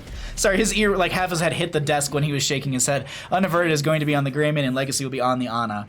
On the right-hand side, we got the members of Anti-Clan Association. We are going to be having Gotfilth on the Li Ming. We've got Kelsier on the Raynor. We have My Pal Vince on the Varian, Dude Abides on that Stitches, and we have Frosty Wind on the Malthael. Oh my god, Malfurion, my brain. Streamer only petting with 2 hands and not 3 is Where do I get a third? Where do I get the third hand? Bandit is such a good boy. I agree. By the way, Lazy Hydra, that wasn't it. We'll do more pets after this game. He just ran in here with another toy. he left the room, got a new toy, and just put it down in front of him. So he's adding to his horde. I think he's a mutt, but he's also part dragon. Or he's just watched a lot of movies with dragons in them, and he thinks that he's one of them. Anyways, the hook coming out from Dude Abides, point blank, power slide from Zugrug, healing mitigation coming out from, or reduction, I guess. Mitigation, reduction, either way, going to be coming out from Legacy right there. Zugrug is getting a little bit low. I'm trying to find some without a questing talent. There we go. Also to note on what I was saying with Leon Black earlier, Hungry for More, the questing talent at level 1. So it's up to the 20%, so that was I'm pretty sure Leon got to 20, and that was a Tomb of the Spider Queen game. But we still have double rotations here, so there's a lot of opportunities for them to grab those regeneration globes. The game actually does some weird rounding. So it says it's a 5% increase, but when you actually get it, you actually get like 5 point something rounded. You actually go up by a little bit more. When you have 30 gems, when you get to 30, you actually go to 11, not to 10, which is just weird to me. So there's some weird rounding, but first blood will be over to the side of Perfect Gems, getting a kill on Stitches and going ahead and rotating over and grabbing themselves a biotic emitter, looking to be able to buff themselves out during this next team fight, or I guess during the big team fight over Control Point A that's going to be popping up at the 3-minute mark in the game. Graysville, thank you for the raid. Welcome everyone from Graysville. Is your series over? I mean, if you answer spoilers, but just, I mean, we're in a competition, all that stuff. Are you done for the day? Thank you, KBB, for shouting out Graysville. Thank you, I appreciate that. Taunt coming out from the Varian. It is gonna be a taunt Varian. There we go. Oh, that's a gravity lapse coming out from CPX. That's a hook onto Legacy. This fight is so split right now, but that's going to be Varian going down on the right-hand side of our screen. Legacy so very low, but is able to get away towards the friendly team. I'm just going to pull away Towns for a second just because I thought the team fight's going to continue, but no, not the case. They find another kill on the side of Perfect Gems. Greymane slides over to the camp on the left-hand side to grab that for pressure into top lane. Li Ming looking to make sure that they close that experience gap that's starting to form. We are looking at 2 kills, yielding a little bit of experience, but the big thing is Mercenaries and Minions. Look at that experience deficit when it comes to Mercenaries, but even more so on Minions. That is absolutely wild right now. We're over? Okay, thank you. I hope you had a fun stream today, friend. I look forward to casting together tomorrow. Also, for anyone that doesn't know, Graysville and I will be covering all 3 games tomorrow, I do believe. At least that's how I understood our agreement. If you want to do something else, we can. But yeah, I think it's the 3 of us tomorrow, and by 3 of us I mean Gravesville, Bandit, and myself. 7 to 6 in levels. Control point A up and available, but we're rotating all the way to control point B because we want to kill 1 hero. Let's see if they can get this kill. Root comes out, CPX playing from the far side, they end up going down. Meanwhile, over on the control point, ETC is going to be charging up for the friendly team. And now in bottom lane, they're going to say, well, you're gonna try and get a kill on, or you're going to kill our Kael'thas. We're going to go ahead and just open up your bottom lane further and make potential late game Trigger Protector phases a little bit easier for themselves. Because if you, like, Control Point B, I've seen some games end off of that, but Control Point C, I'd say, is the highest percentage of games ending off Control Point C. Like, I'd say the vast majority of them is that. If not, it does cycle back to an A, or it's just a team fight after Control Point C. But either way, A looks like it's so far going to be going over to the side of Anti-Clan Association, but Kael'thas is back, everyone's back in position, ETC just managing the wave that's coming in through top lane. Looks like they're going for an invade. Frosty's going to be actually leaving the point completely. They want to invade this and force the enemy team off of that. Really aggressive play, but seemingly working out for them. Stitch is maybe looking for an angle for a hook right now. We currently have CPX in the backline, throws a whole lot of damage out. That's going to be Raynor going down. Biotic Emitter was dropped by the ETC as well. A whole bunch of turrets and everything is being used right now as they chase further in. Frosty Wind will be the target. Can they find another power slide? Doesn't catch Frosty Wind. Kael'thas has a whole lot of damage. Gravity Lapse connects. Hook. Friendly hook to try and pull them away from it, but it doesn't work out, and that is Malfurion going down. Gotfilled is trying to find an angle here, ends up blinking back beyond the wall. MyPalvin's realizing, you know what, I'm going to try and get out of here, but I don't think that's going to be the case as they get picked off. This is a whole lot of momentum coming out for the members of Perfect Gems as it's 9 to 7 in experience, 6 to 1 in kills. I want to go ahead and showcase the experience right now. 669, nice experience coming out for the members of, you know what, at least they have 69. You know what, at least they have 669 hero experience, but no. The big thing here is, like, look, that's a massive deficit, like somewhere in the 2,200 range just from the hero kills they've gotten. Pyroblast coming out. There was a nano boost onto them as well. That was what I was talking about. That nano boosted Pyroblast. Nano boost is a 30% spell power. Okay. And a jump on a Malfurion will solidify another kill. Wow, the members of Perfect Gems are going for a whole buttload of kills right now, as this is MyPalVince in a bit of a rough spot as well. They're trying to make it out. The turret and the gunner, or excuse me, the Trigger Protector should find that kill right there. Perfect Gems has just hit some sort of stride right now, and they cannot be stopped on this Volskaya Foundry game. They take out a mid lane fort early. This is typically what we don't see. The standard rotation from a Trigger Protector from Control Point A is the front gate and mid, and then the front gate and top with the well being removed, and then maybe you put some pressure onto the fort if you can. Right now, we're looking at a double fort for Control Point A from Trigger Protector from this first Trigger. Like, this is wild. Like, I rarely see this much value from a first objective phase, but they see that they have an advantage, and they are taking every advantage, or they're taking every... They're utilizing it to their max. I think that's the best way to put it. My brain can't think of another way to phrase it. But still, 10 talent here, not too far off. Gotfilth is going to be grabbing some of that experience for the friendly team. We're going to cycle through some of the other numbers to get an idea of what those look like, just because we haven't yet. Also, I want to see, Varian did go into shield wall, if anyone is wondering, because it doesn't show up here. Gorge from the Stitches, so they're looking for single target blow-ups. We actually could be seeing best of 3 or 5, best of 5. It also does say up here, and it should be in the stream title as well. Plus, KT7 gives him even more spell power. Perfect Gems playing really well. Yeah, I don't know if it was just like after playing, you know, getting into their 8th game of the day, if like this is just like they're like, we're warmed up, we're firing, we have our synergies, like blah blah blah blah blah, or if it's just like they found one chink in the armor, and they are just ripping that open. Like, they found the Achilles heel, seemingly, of Anti-Clan Association, or they're just picking them apart ever so correctly in every single team fight. It's wild to me. I didn't look at when the Triglav Protector did go down, but we shouldn't be too far off. We're probably somewhere in the 9-minute mark when it comes to our next objective phase in this game. So they're going to clear out top lane. Bottom lane is showing. We can actually have the vision for our... Sorry. No, I had that right. I was like, I thought I had the vision wrong. That's 3 forts down in 7 minutes. Most of them are hearthing through top lane. They're showing that they're hearthing. Oh no, they legit need to hearth right now because they're running it down bottom. Perfect Gems is just like, we're gonna take a play out of J-House book and just run it down. Imagine if Gems had played 15 games in a row today. No, that's a possibility. It's definitely a possibility. They followed the CPX. What's the CPX flowchart? I want to know this. I want to know what the CPX flowchart looks like. Oh, by the way, as long as it's like PG-13-ish. I just don't know. Anyways, taunt onto Zugrug. That's a hook coming out as well. Gorge. They're making something happen here. CPX is just literally next to Got Filth. They actually get the silence. The Nano Boost goes out as well. 10-second cooldown onto that, but they are just going to throw out as much spell power as possible. They won't have the Pyroblast back in time, but it was set on a 10-second cooldown, so it is back up. They're going to throw it onto Got Filth, and they're going to try and get away. The B-Steps are going to be there, and they end up going down. Kael'thas with a triple kill for the friendly team, and they're looking to maybe grab a camp or maybe looking to put some pressure with Greymane into the top lane. And this makes sense. They're going to open up top lane. If they can get control point B, Triglav Protector, they can maybe rush that through top lane. Taunt coming out from the very end. My Pelvin's taking a whole lot of damage. Yrel stomps out, and that will be the kill onto them. Did she go into Holy Avenger? Yes, she did.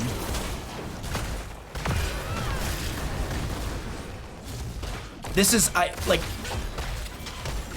cast a lot of Heroes of the Storm and a lot of Volskaya Foundry. This is not something we see very often, I feel.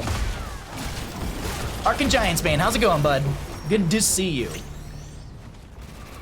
CPX flowchart, are you playing carry? If so, run it down. Easy enough. Take shirts off, pick Kael'thas. Honors. 15 games, 0 shirts won. Oh, your streams, man. Thank you so much, Harkin. I just want to put on the best show for all of you. That's all I really care about. A little bit of damage coming out here and there. Kelsier is getting zoned away by the ETC, but speaking of zoning it, oh wait, hold on. There was a Nano Boost Kael'thas Pyroblast, I think. Or they just found a big old combo. No, there was no Pyroblast. It's an 80-second cooldown? Yeah, no, 100-second. Varian just trying to live through all this. That's going to be Yrel diving over the wall. Legacy needs to get some... Nope, they just jump back over. It appears we lost. I usually turn chat off, and I was just like, you know what? Let's just not. Get camps. Okay. Mid lane keep, I mean, they're not even going for the objective. Hook goes out, it actually is sidestepped by Legacy. Curse Blow goes out, Power Slide from the ETC, and they get a kill onto Stitches, staggering out of death just as everyone's coming back. Li Ming trying to throw out some damage right there. This is still going to be, actually, Yrel cycling back towards the objective. They're going to be grabbing that right there. 17 to 13, 20 to 1 in kills. Base race? What is the game plan here? What are they gonna do? Just like run it through bottom? Yeah.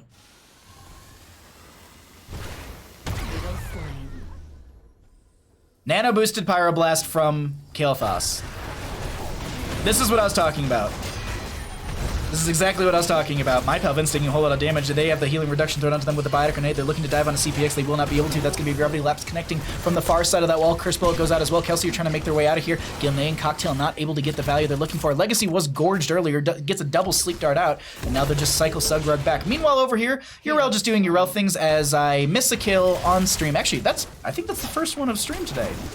To go 4 hours. Oh, I was 4 hours and 21 minutes. I was almost at 4 hours and 20 minutes. Nice. Anyways, to go, you know, this many games and only missing 1 kill, I think that's pretty good for us thus far. Got Filth is going to go down right there. Triglav Protector grabbed, and they're going to be walking that in right now. It looks like they're going to be going up in this series right now, and that's going to be a hook on, unaverted. That's a whole lot of damage. Taunt coming out as well. They turn around and they get the kill onto Stitches. I was excited about the Stitches game, but they are making it look like a bad hero. They are running this down, and they are making their composition completely.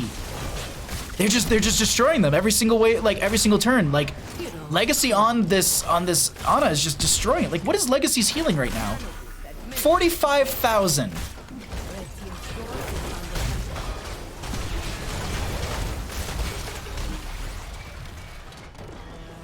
Game number 3 going over to the side of Perfect Gems. GG. Well played.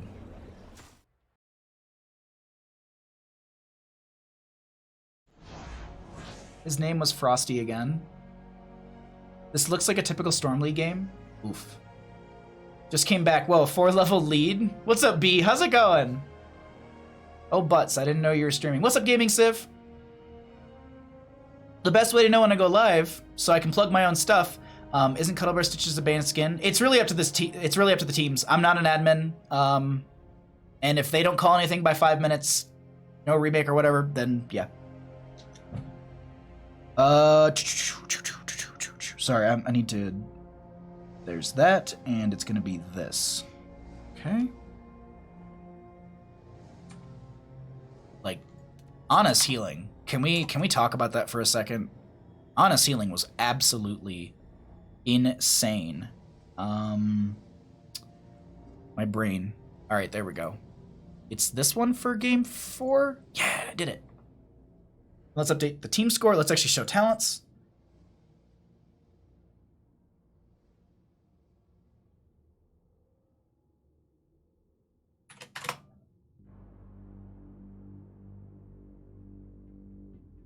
Oh, whoopsie. Sorry, I'm getting streamer notifications. I'm like, uh-oh, I forgot to do that. Studio mode, duo cast. So it looks like Gravesville's done for the day. He was saying that his throat's hurting a little bit, so it's we'll be the main coverage for this game and the last best of the 5 of the day. Rain, go. Team left. There we go. 2. Okay. Let's pull it back to Bandit and I, the goodest boy. We should give ACA a loss for that game for the skin.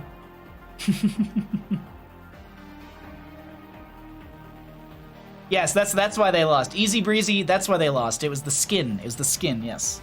I need to eat a couple more of these. These are so... sorry, bud. These are not yours. No, these are mine. I got 3. I'm not going to eat them. Grazer rolls coronavirus? No, he doesn't. I really hope he doesn't.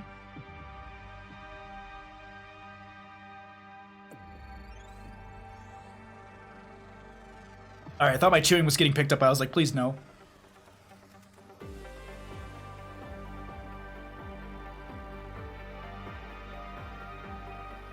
Alright.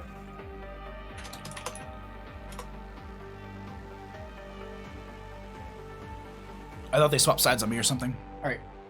We have more pets for you because you're a good boy. Yes. Look at this face. Look at this face. You are the best. You know that, right? There you go, bud. Oh, and Tempest does a treat? Okay. We won't make him get up for it. Gravesville has the butt boss virus? Yeah. That one's okay. Are you streaming better than bots tonight? I don't know. There you go, bud. Yeah. Thank you, Tempest, for the treat. Bandit's the goodest boy. I agree. Dave, how are you doing, friend? Thank you for the follow. Let's get into a game, everybody.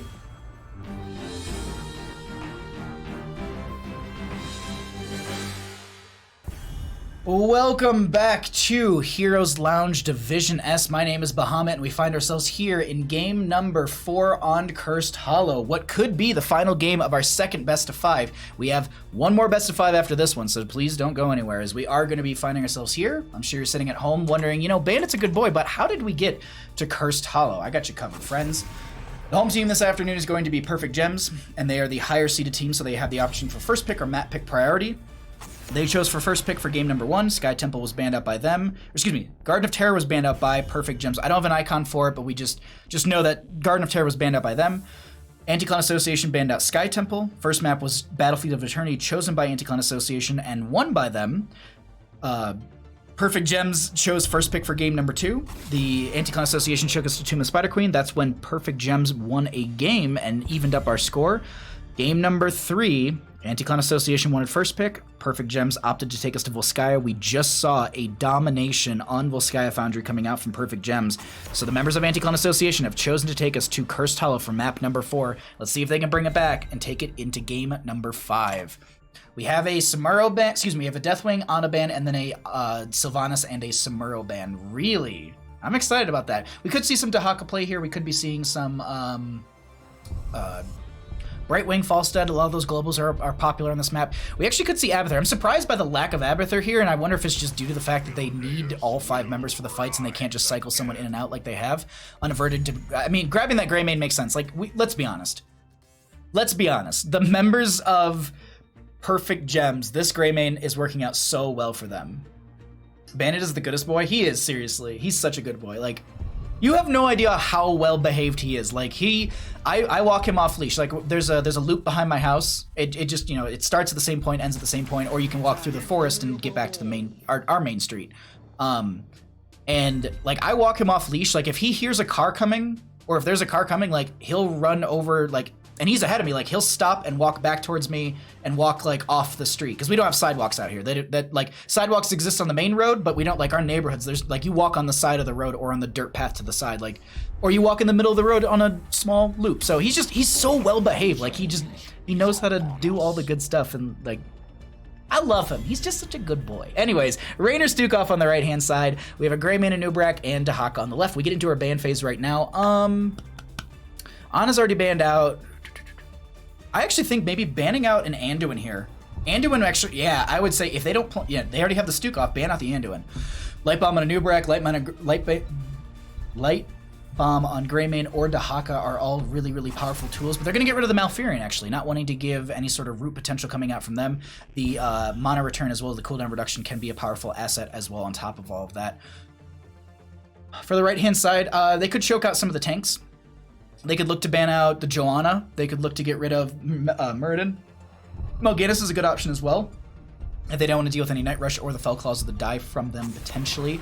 But it's going to be a Li Ming. That's actually smart as well. They're gonna ban out something that Got Filth has had really, really, really good games on. Like game number 1 on Battlefield of Eternity was a strong game for them. And that last game, I mean, they lost it, but still, Got Filth on this Li Ming is really it's a force that I wouldn't want to reckon with. Next 2 picks, though, coming out, they're going to need a main tank, they're going to need some extra damage, and a solo lane as well. Something to match into the Dahaka. Falstad's an option if they want to go into that, so that way they have a global to match it. They also have a Gus to maybe get rid of some of the bad team fights that they want to deal with. But it's going to be Arthas, who did get buffed in our last patch. I unfortunately, like, Arthas is, like, out of all the tanks, probably, Arthas is probably my least knowledgeable one. I really need to play more of them, but I do believe he did get a bit of a buff in our latest patch as of late. Which was, yeah. Sorry. I was trying to think, I was like, was it last patch or the patch before? It was last patch, because I remember Into the Nexus was talking about it this past week. But ETC to be grabbed as well, could be played in the global aspect. Last 2 picks coming out from the left-hand side. There's actually going to be the Falstad for them, and then a Lucio. Lucio, with the break it down in a team fight that's delayed out, is going to work out really well for them. What are we going to round things out with for the members of Anti-Clan Association? Maeva is an option if they want to go into something like that. A lot of disruption in with her. Warden's Cage could split the fight up a little bit. They could look at a Jaina if they wanted to get some burst potential from that, pair that into the ETC and the Arthas, the slows, the roots. That actually might work out really well for the Jaina because Arthas hits a Howling Blast power slide from the ETC, but it's a Genji coming through. I honestly was like, don't talk about Genji. It's not going to be Genji. It's Genji. Genji's here, everybody. Whew. A good draft. Honestly, a really good draft coming out from both these sides. I think we're in for a heckin' good game.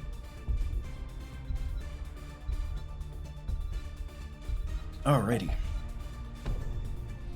Pull this back.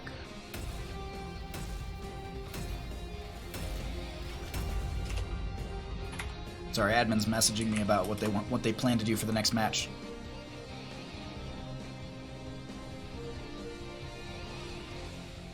Alrighty. Well, let's see what happens here. As I said, it's not CPX on Genji. CPX is actually on Falstad. That's something I don't think I've seen yet. Alrighty. Game number 4. Let's see what happens here. Will we go to a game 5? We've had, well, this will be our 9th game of the day. Let's see what happens. On the left-hand side, we got the members of Perfect Gems. CPX is going to be on the Falstead. Legacy is going to be on the Lucio. Valimar will be on the Dahaka. We have got Unaverted on that Greymane and Zugrug on the Anub'arak. Let's see if they can close it out in game number 4 here on Cursed Hollow.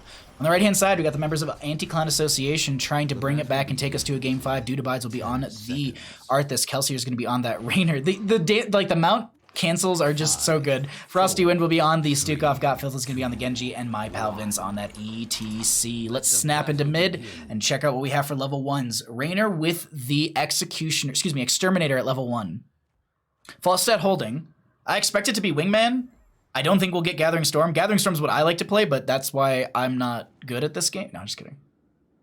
I just like Gathering Storm because it's fun, but honest to God, the jam at this point is going to be Wingman. The amount of damage you can build up, the sustained damage you can get from it as well, especially in these grouped up fights, will work out really well for you. And you can also get a lot of benefit from the other talents building into that, and you can get cooldown reduction. I always just go into the Gathering Storm just because I think it's always really fun to build that up. Plus, you can get good cooldown reduction at 13 and 16 from Tailwind as well as Ares Gust. I think that's the name of the talent. I might be wrong on that pronunciation. Bagatron, how you doing, bud? Good to see ya. Bandit was expecting the Genji pick. Oh no, Bandit knew everything. Y'all didn't hear him? He's just sitting there, just talking about how good Genji would be here. That sounded a little BM. That's not my intention. I'm just talking about how my dog probably understands this game better than I do. As Lucio's going to be able to push off, get closer to Zugrug, get away from there. First objective is going to be in the top center of the map. Tongue Drag hitting onto my pal Vince in this mid lane. Valimar actually, so I didn't talk much about the early draft at all, so let's talk about that right now as we are kind of getting set up around the map right now, and just it's pretty much the standard rotations or standard kind of plays at the early game, you know, grabbing the Siege Giants, grabbing the Bruiser Camps a little bit afterwards, grabbing the Bruiser Camps over here, then grabbing the Siege Giants. I really like the way that they're doing these. The reason you're grabbing the Siege Giants now is because the objective is in top, so it'll probably get cleared out, so you want to grab this closer to the objective phase so that you have some pressure into mid lane. The reason they're grabbing this instead of the Siege Camp is because this is going to go into the farthest lane, and they want to try and keep Falstad away from the team fight as long as possible. But also to note, you do have Dahaka. Dahaka could go down there and swap up with the Falstad because Falstad's flight range is limited. Like, Falstad's flight doesn't go across the entire map. We can actually, you can see, well, no, I'm dumb. It goes around across the entire map. From mid lane, they can fly across the entire map, but from bottom, they would probably be able to get to like where Stukov is or something like that. So just little things like that just to note. As Anub'arak's going to burrow charge forward, Mapal Vin's going to be able to get back, but Gotfilth is in a bit of a rough spot. Genji going to deflect some damage. Siege Giants coming up. They're trying to make sure that they open up and get a little bit of value with these Siege Giants before they just disengage from them. Also, no play for the camp in mid. What's Falstad stacks at? I don't think they have enough. Yeah, they have enough to bribe 1 unit currently. For every 20 stacks Falstad has, he can bribe 1 singular unit. For every singular unit they bribe, they get 5% bonus damage on their Lightning Rod. And that's why, this is what I was also talking about, Static Shield at level 4. There's a lot of talents you can build into that as well. There's the whole Lightning Rod build is really, really strong. As I'm seeing this bottom lane mashup, or not mashup, but back and forth as Anub'arak does get the Swift Strike from Genji. Legacy trying to push off and get away. There should be a reset onto Genji's Swift Strike from that kill. It looks like they're not going to chase further with that, as Frosty Wind should be able to get the channel. Greymane over here is just going to be able to sneak away and get the Hearth back, as it looks like first objective will be going over in favor for the members of Anti-Clan Association. 7 talent tier, not too far off. Looks like we have Siege Camp up in the minute 30. Raynor going to be grabbing the Siege Giants on the right-hand side, but the Bruiser Camp to be grabbed by the members of Perfect Gems to put some pressure into mid lane as Dahaka rotates into bottom to help clear out. Also, next objective will be in the top left, so they can just brush talk over here. There's actually a lot of good positioning for this Dahaka to come through when it comes to this top lane area, but that's going to be due to nice. I think they were expecting the Howling Blast to come out from them, so they were just like, let's back off for a second. Frozen Wastes was picked up by the Arthas here, as we are going to be seeing. So I was watching Minimap and trying to talk at the exact same time, but either way, Frozen Tempest is going to be the ability. Yes. I always flip those two. It's like Punish and Subdue. I always flip those two talents and ability names. Siege Camp still up in top lane being a nuisance. We got 36 seconds onto that. We have the Siege Giants in bottom lane that Dahaka are currently dealing with. Gonna tongue drag them just to pull them into the minion wave, so it will focus onto that and burn it a little bit faster. Falstad getting the channel over here. Looks like the rotation won't happen in time, as they want to defend this mid lane from the Bruiser Camp coming on in through here. Fuzzy Minion Kill, or Fuzzy Monkey? Fuzzy Monkey. Thank you, thanks for coming by. Hope you're having a wonderful night. Rock, thank you for the follow as well. I appreciate that, my friend. Glad you're enjoying the stream. I'm just skimming through talents really quickly to see what we've got so far. Nothing really out of the ordinary, it seems. Genji is going to be going into Shuriken Mastery, which I see it here and there. All right. I'm just watching everyone kind of stack up for this. It's 1-to-1 on points. Nubrak going to body block the gate, and that's going to be a blow up onto Arthas. They're going to find their own first kill of the game. Speaking of kill, let's go ahead and cycle through some of the numbers, look at what the damage experience and healing has looked like thus far in this game. MyPalVen's looking for an angle that's going to be slow from Stukov. Zugrug is able to get away. The Lucio Soundwave, I think, pushed back the team enough to where they couldn't get another auto win, as our third objective will be popping up in this bottom right of the map. Genji clearing out top lane. 10 talent here, not too far off in favor for the members of Anti-Clown Association, but they're not too far behind on the side of Perfect Gems. It's honestly, like, it's going to be a close game here. I really think that we're going to have a really close game. Nubrak going to get the Impale, slow things down a little bit there into the enemy team. Currently have Falstead working their way through mid lane, getting some more stacks as well. 3 currently, so I think they actually bribed 1 unit. It's currently bugged, so let me fix that. It's 10% on that Lightning Rod bonus damage. They're going to give that one away over there, as Dahaka is going to continue to push out lanes. I think they're actually just trying to split pressure, get ahead in experience, and then try and find a team fight that's going to be more so in their favor because of talent tier, or either just positioning, or just the pressure they put on the map. Or literally they just won't take massive team fights and they're just going to constantly pressure out with Dahaka, with Falstad. Because look at this top lane. Constantly being pushed up. 10 talent tiers across the board. X-Strike for the Genji, which is pretty, I wouldn't say standard, but we see that, I'd say, more often than Dragon Blade. Trying to just look at all this. Alright, so it's nothing out of the ordinary. No hype period from Raynor, but they're looking for more sustained damage in the fight. Makes sense to me. More damage is always good. I think Exterminator is always the pick now. I mean, I see it. I see it here, and like I feel like I see Ace in the Hole so much, but you are right. Like today's tournament, Exterminator has been the jam. I don't think we've had a single Ace in the Hole game for Raynor today in day number 2 for S Division North America. At least on this stream. Might have been different on Grayzone stream. Web rep onto the Arthas over there on the right-hand side. CPX trying to get away. X-Strike going to be coming down. That's going to be the break it down a little too late. We have a lot of damage onto Stukov, who did get hit with the isolation. Moshpit coming out from the ETC. That's connecting onto so many members. Valimar in this backline is trying to disrupt things while they do have the lurking arm from Stukov. Legacy is going to be able to get the boostio out of there, as Dudabides was looking to chase into that. We currently had Dahaka actually heckling the backline. That's the reason the Moshpit did not get as much value as they were hoping for during that entire phase. We have Zugrug interrupting that. Valimar coming in for the flank as well. Zugrug in a bit of a rough spot. They get picked off, and this is going to be Anti-Clown Association pushing back the members of Perfect Gems and trying to get themselves a curse, but Valimar playing in this bush. I don't think they step out again. They thought about it. Falstead flying in. Barrel rolls away, and Gotfilth gets the channel. They get the curse in favor for the members of Anti-Clown Association. They want that game 5. And with the kills that they have here, they're looking like they might be able to. Seems strange for them not to have Ace. I think, like, with all the camps on the map, and I feel like maybe it's more of a defensive choice from them. Since they've been losing out in the last couple games, I wonder if they're just afraid of not being able to clear fast enough, or deal with some of the pressure that's mounting on the map, like the double bosses. So this will allow them to do that, but this is a curse bullet, everything diving in. Kelsey is trying to get their way out of here. Legacy is going to be speeding things up. A web wrap onto Stukov. They're going to try and burn through that before they can capitalize on a kill once it expires. Unfortunately, they don't capitalize on that kill, forcing back the enemy team. Falstead managing top lane, Arthas in bottom lane. Overall, this is a fairly well-defended curse phase for the members of Perfect Gems, not losing out too much here. And as our little discussion earlier, Curse Hollow is one of the few maps as well that the objective does not turn off or get rid of the... Okay, I was about to be like, Gotfilth, what are you doing there, bud? Oh, well, the towers are actually turned off. Sorry, never mind. I was just like, you're about to get bodied, but no, there's nothing there. But right now, they're going to be burning through a boss. Looks like the same thing is going to be happening in the bottom lane as well. Currently going to be having them grab a boss to put that pressure in through bottom lane. Ace got nerfed. Exterminator is always better now. Ace did just get nerfed. Yeah, but it went from 15 to 10%. Was it always 15%?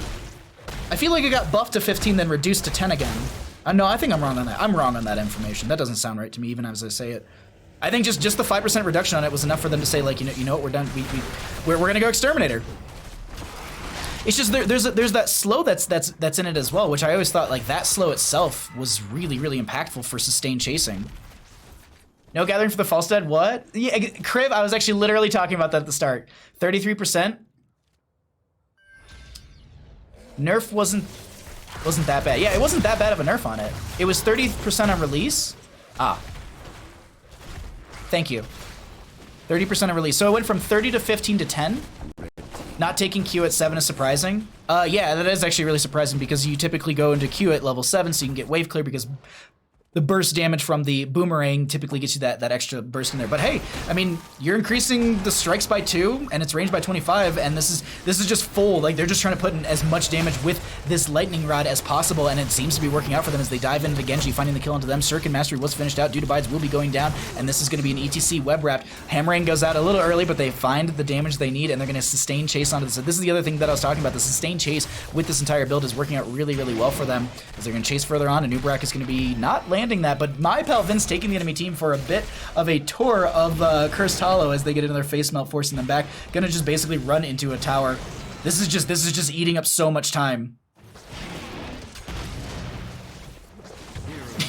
Just the stop moving at one point is just the best part to me. Either way, we are going to be 15 to 14 in levels, 5 to 3 in kills, and an objective phase is about to pop up once again on the top right of our map. We currently have 1 stack in favor for the members of Perfect Gems and the Anti-Cloud Association just coming off of their off of a curse in their favor. I'm going to look at Falstad's bonus damage really quickly as well because it keeps bugging out. 20% on that. Genji clearing top. We all know Genji is the best clear in Heroes of the Storm. I thought it was buffed a month ago, then just... Okay, I might be wrong on that. I thought Arthas would get Ice Dragon ult. Sindragosa? No, like, I've had a lot of, like, Arthas main players, like, I've talked to them, and they're just like, you take Army of the Dead if you want to win, you take Sindragosa if you want to meme. Because Army of the Dead, like, the survivability off of Army of the Dead is just such a powerful tool. I mean, self-healing, you also get extra damage out as well. Fuzzy Monkey, nope, yeah, Fuzzy Monkey, thank you for the follow. I thought I saw something pop up on the left screen. Anti-Clan Association went exterminator because their macro is butt. Arthas is awful macro. Genji has no macro siege, anti-siege. They're all in Rainer's macro. Very fair point. Very fair point. The only thing is then if they're looking for all that siege, I'm surprised they didn't go into Hyperion, because I think Hyperion's such a strong sieging tool. Interesting upgrade on the hammering too for the slow. Crippling hammer. That now, oh wow, the curse bullet jump in onto my pal Vince. They're gonna get a power slide through for a couple members. Lucio did amp it up right there. You can see that break it, or excuse me, the I can't think of the word. Reverse amp kicking in right there. Got Filth is going to be trying to chase on in as we are going to be having another one of these. Tongue Drag came out from Valimar, going to be onto my pal Vince, who tries to get the power slide and lock one down. Not going to be the case here, as it is going to be 16s up on both sides. A lot of chase onto Dudabides. Apparently, you've got Filth singing in the bush. There's a lot. The little Raider is just trying to put some pressure onto Valimar, but right now Zugrug getting very low. Gust away, break it down to be used. They don't catch the Genji, who does use the X-Drag as a defensive tool. Gets the agility right out of there as well. Unaverted, very low. They're going to amp it up once again from Lucio. Zugrug so very low that Rainer's Raider going to get cleared out. Meanwhile, mid lane, I want to point out that there is a camp pushing in. This is going to be really a strong wave as well. Army of the Dead was not procced by... I thought I saw ghouls, but no, I did not. Raider's so critical for killing Cocoon. That's true. That is true. This feels like very much like everything they're doing, though, is in response to the enemy team, which is always a rough go as my pal Vince. Ooh, the massive shove does not connect. Kelsier's trying to walk their way out of there. That's going to be a tongue drag onto them. A nice Howling Blast from Arthas as they leave the party. Moshpit from ATC is going to be interrupt as well. Currently have the Dudabides trying to cycle into the backline, but they realize, wait a minute, my ATC's dead. Falstad barrel rolling forward. No Gust available, but they do have that crippling hammer. If they can get the slows off from that. Frosty Wind going to be going down right there. The chase is going to continue. Dahaka going to be going for the objective. Meanwhile, in mid, this camp is just about to end, but it will actually... I was about to say, it'll survive through this, but right now, the members of Perfect Gems, they're looking to run it down bottom lane and potentially take a keep, maybe even go for core. One unit bribe over here on the left-hand side, going to be getting the Siege Giant to help push in through bottom lane, as it is 16s up on both sides when it comes to our talents. Damage bonus went from 30, 20, 15, 10. Okay, so it has been slowly getting nerfed. Okay, thank you for that. Wait, W at 7 for a noob is interesting, and the Arthas should be... Taking damage from enemy's abilities reduces cooldown by 1 to 3 seconds. Yeah, that's true.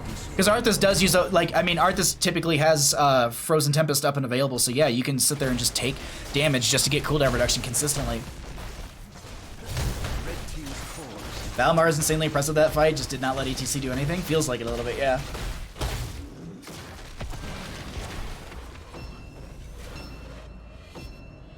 You can actually help Genji kill backliner easier with Raider. Unfortunately, the sad part is they're just not able to get into those backlines consistently, and now they're walking it down. They're running it down bottom.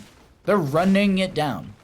ETC with the Hearth back. They're going straight to core. They're not even waiting for the boss to approach. Got Filth looking for the backline. Throwing some shurikens in. There's going to be the web wrap onto one. There's a lot of damage going to Stukov. Burrow charge onto them specifically. Silence out as well. Currently have push off from Lucio trying to get back into this. The boss is slowly approaching. 70% is still alive on the course, so 30 has gone down. This is looking really risky here for the members of Anticon Association. His boss is now on core. 69% nice. Oh, wait, no, it fell. Anyways, they're going to throw out a Howling Blast. Anubrak just looking to go towards core. No one really focusing onto this except for Kelsier, who's trying to burn down the boss, but the boss is burning down the core a little too effectively. Gus coming out from the Falstad, and that is going to be game number 4 over to the side of Perfect Gems. GG. Well played.